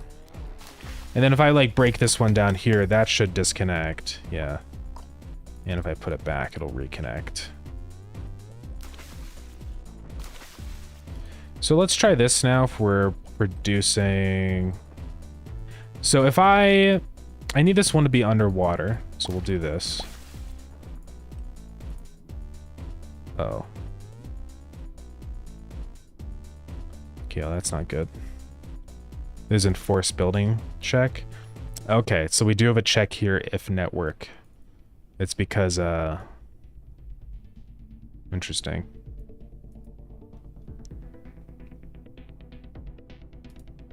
Because it starts out with no network, that's why. Okay. I want to simplify some code in here. Sometimes when there's a lot of if statements, it's nicer to do this, of just having like some conditions that it checks, you know? And we just say if the instance here is not valid, continue.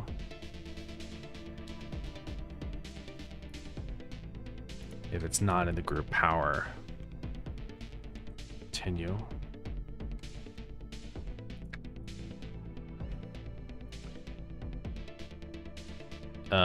If object power coil, continue, and then, yeah. I might also just do this. I don't typically do this formatting because it's a little cursed, but sometimes when it's just a bunch of this in a row, it's fine. Okay. So it's just because it's checking, it's like setting the power coil and stuff, but it's setting power visibility here. So I'm just gonna say if is instance valid power network, then do that. Else say object.set power visibility, just force it to be set to true.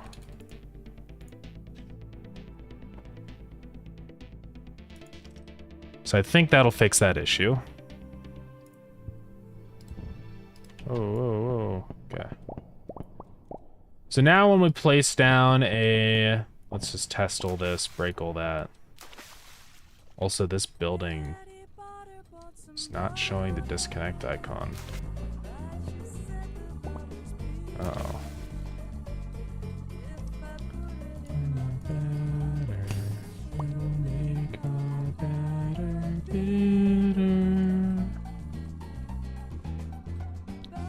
I think it's because of this.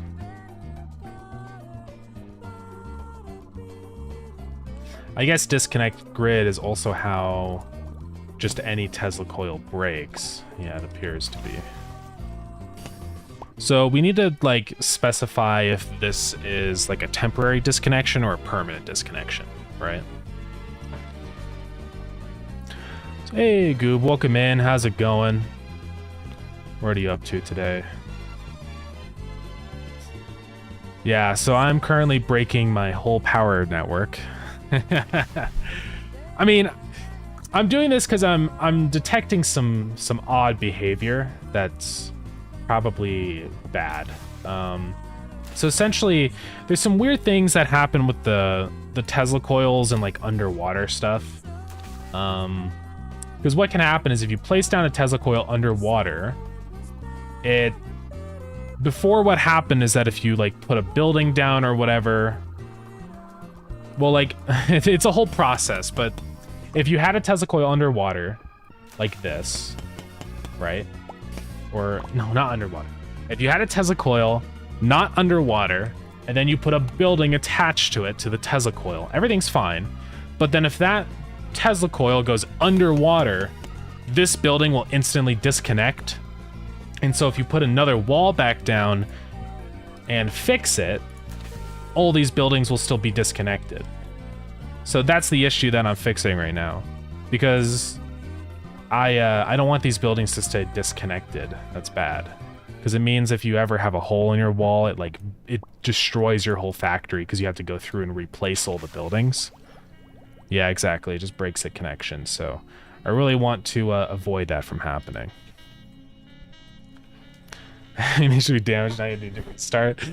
But it'd be frustrating, because it's like, what if you just want to add like a little thing down here and then break a wall or whatever, and it's your whole factory dies? It would not be good. So just trying to make it a little more stable.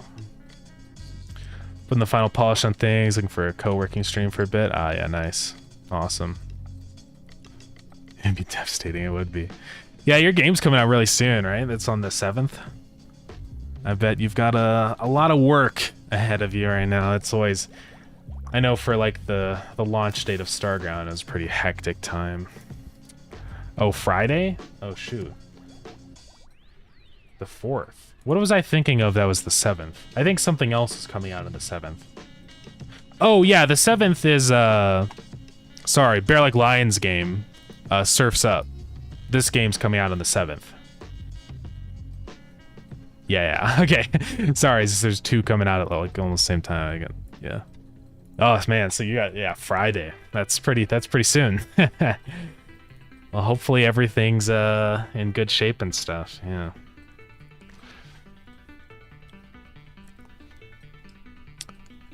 Yeah, that's cool. I'm excited to play your game. I presume that you're launching on Steam, right?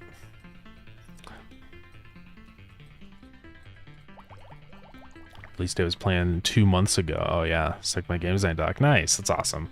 It's always great when the plans actually go accordingly, you know? It's nice.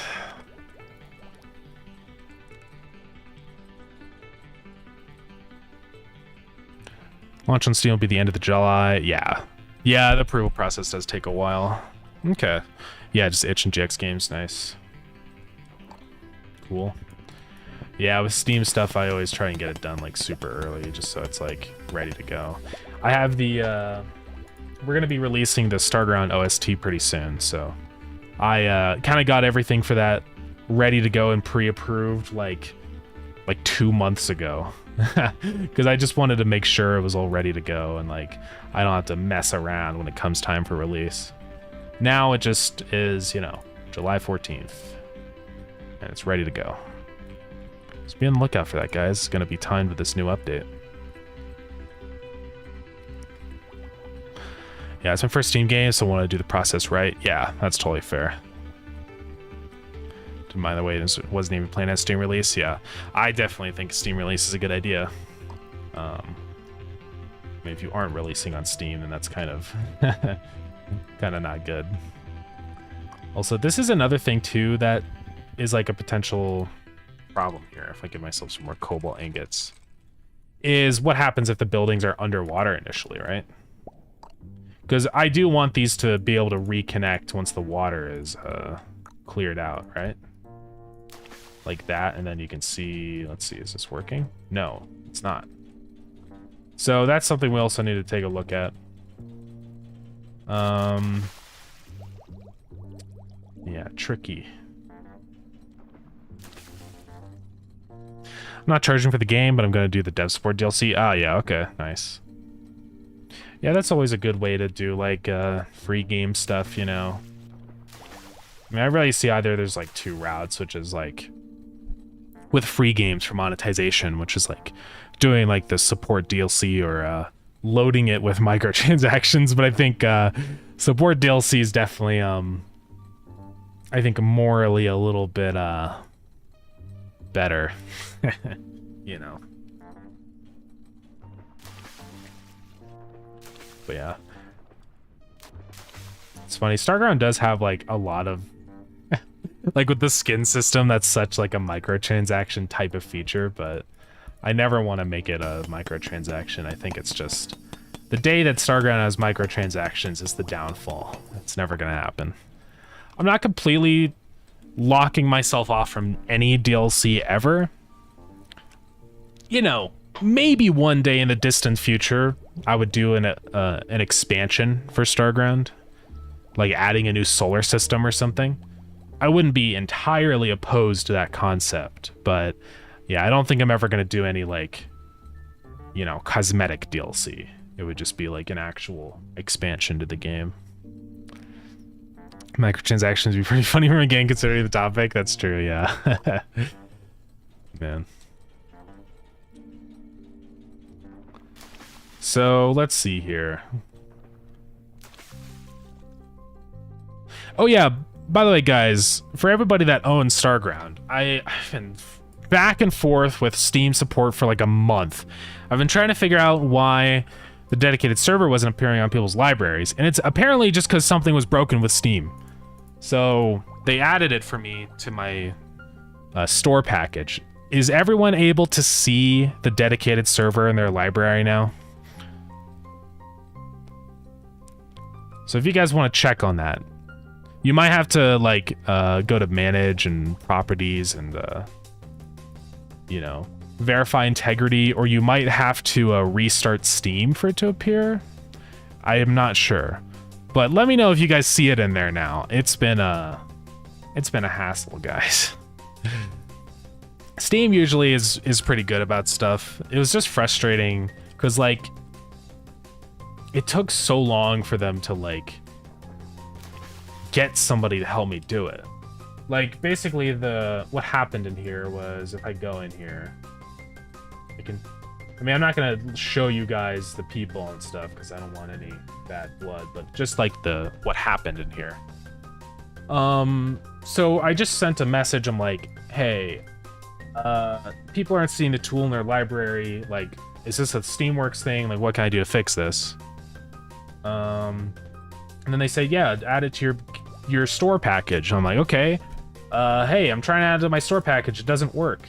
And they're like, and then a random new guy is like, hi, what's your issue? And then I describe it again, that I can't add the store package. It's just like, it's frustrating sometimes. Okay, you see it in your library? Awesome. But you can't find it, Oshik? I wonder if it's because the like review package is a different package. Because I don't think you have the store package, Oshik.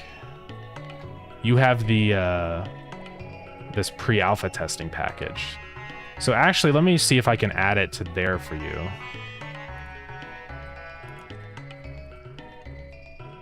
There we go. See, that's what should have happened, where it appears, but it just didn't do that before. Okay, Oshik, you should be able to see it now, I think. I think that's why you weren't able to see it, because you don't actually have the store package. Hopefully that does it for you. I don't know if I need to, like, push changes for that. I don't think I do, because it's not in the store build menu.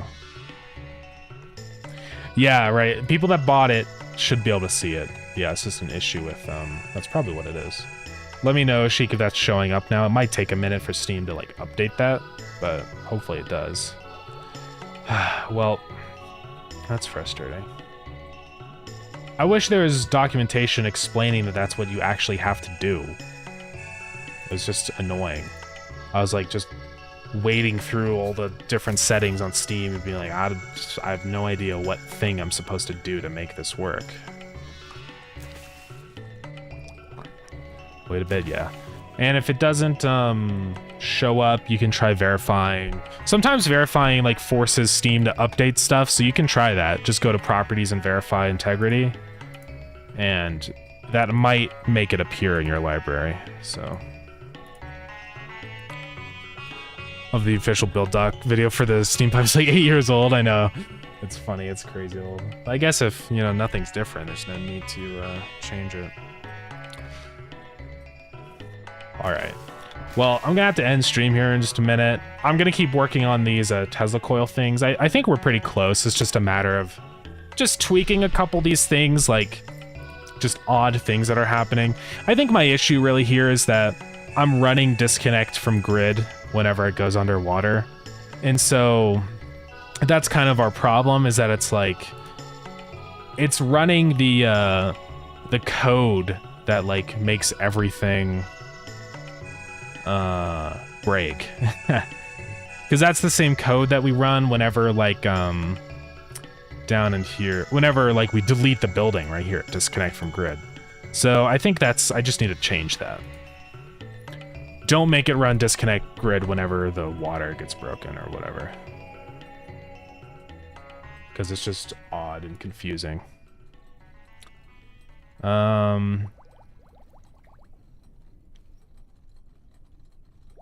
mean, maybe it's just that the issue is I'm not right in here where I'm doing recalculate network or whatever. It's because I'm not checking my buildings again. And so maybe that's the only issue I need to fix here. It might be, right, with just in here, because I'm not running the building check. That's actually probably what my problem is. So I might actually do that instead of what I'm doing now. Might fix my issue.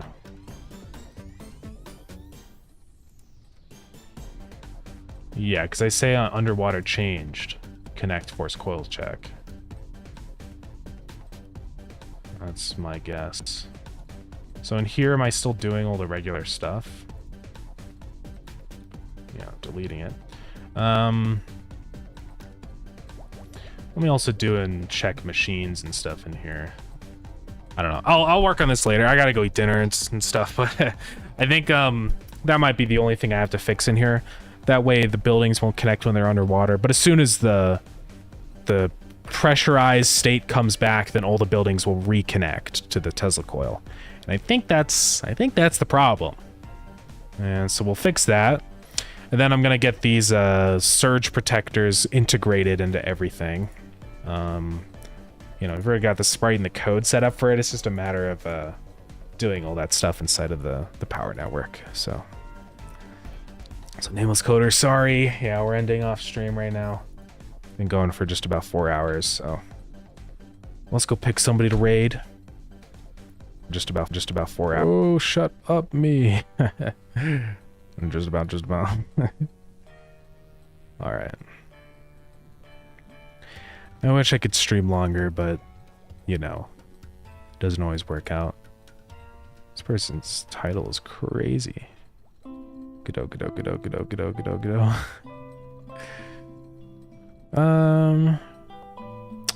do we want to raid? It's been a while since we raided Finn. I think he's working on maybe something new? Horror stuff? Cozy horror. Unless that's the thing he was working on before. I think that might have been a horror game. Well, I guess he's in the middle of a intermission thing, so we can't raid him.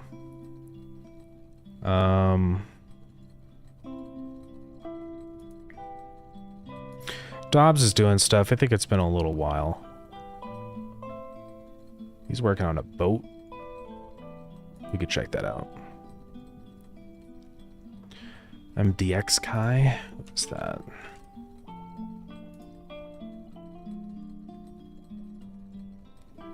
Australia. Blender stuff. Oh, that is a lot of viewers. Yeah, they got a cool setup. They're in like a whole 3D scene. That's crazy, yeah. Crazy. How do you get the little verified thing on Twitch? I gotta figure that out. Is that like something that you need to request for or something? I'll figure that out. Oh, that's seen as a game? Oh, that's cool. Yeah. Oh, partner. Okay. Never mind. Never gonna happen.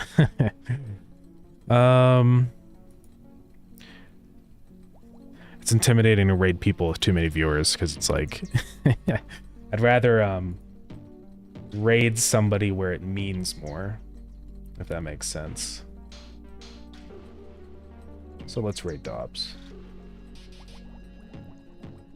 Okay, I'm gonna start the raid. Yeah, that looks cool. I'll check out their stream. All right, thank you gamers for coming to the stream. I appreciate it. We will be live next on Friday, just working more on this update, and we're going to be at a really good spot on Friday, because all the core mechanics are going to be ready to go. So it's just going to be kind of polish mode, and I think we'll be good. But yeah, feel free to buy Starground on the Steam summer sale right now. It's 20% off. Join the Discord if you want. This update will be out on the 14th. All the new stuff, and be on the lookout for an experimental build. I'm gonna work on getting the surge protector finished tonight and then get the experimental build up. So yeah. All right, well, thank you gamers for coming. Thank you for the raids today, and I'll see all of you on Friday. All right, bye bye.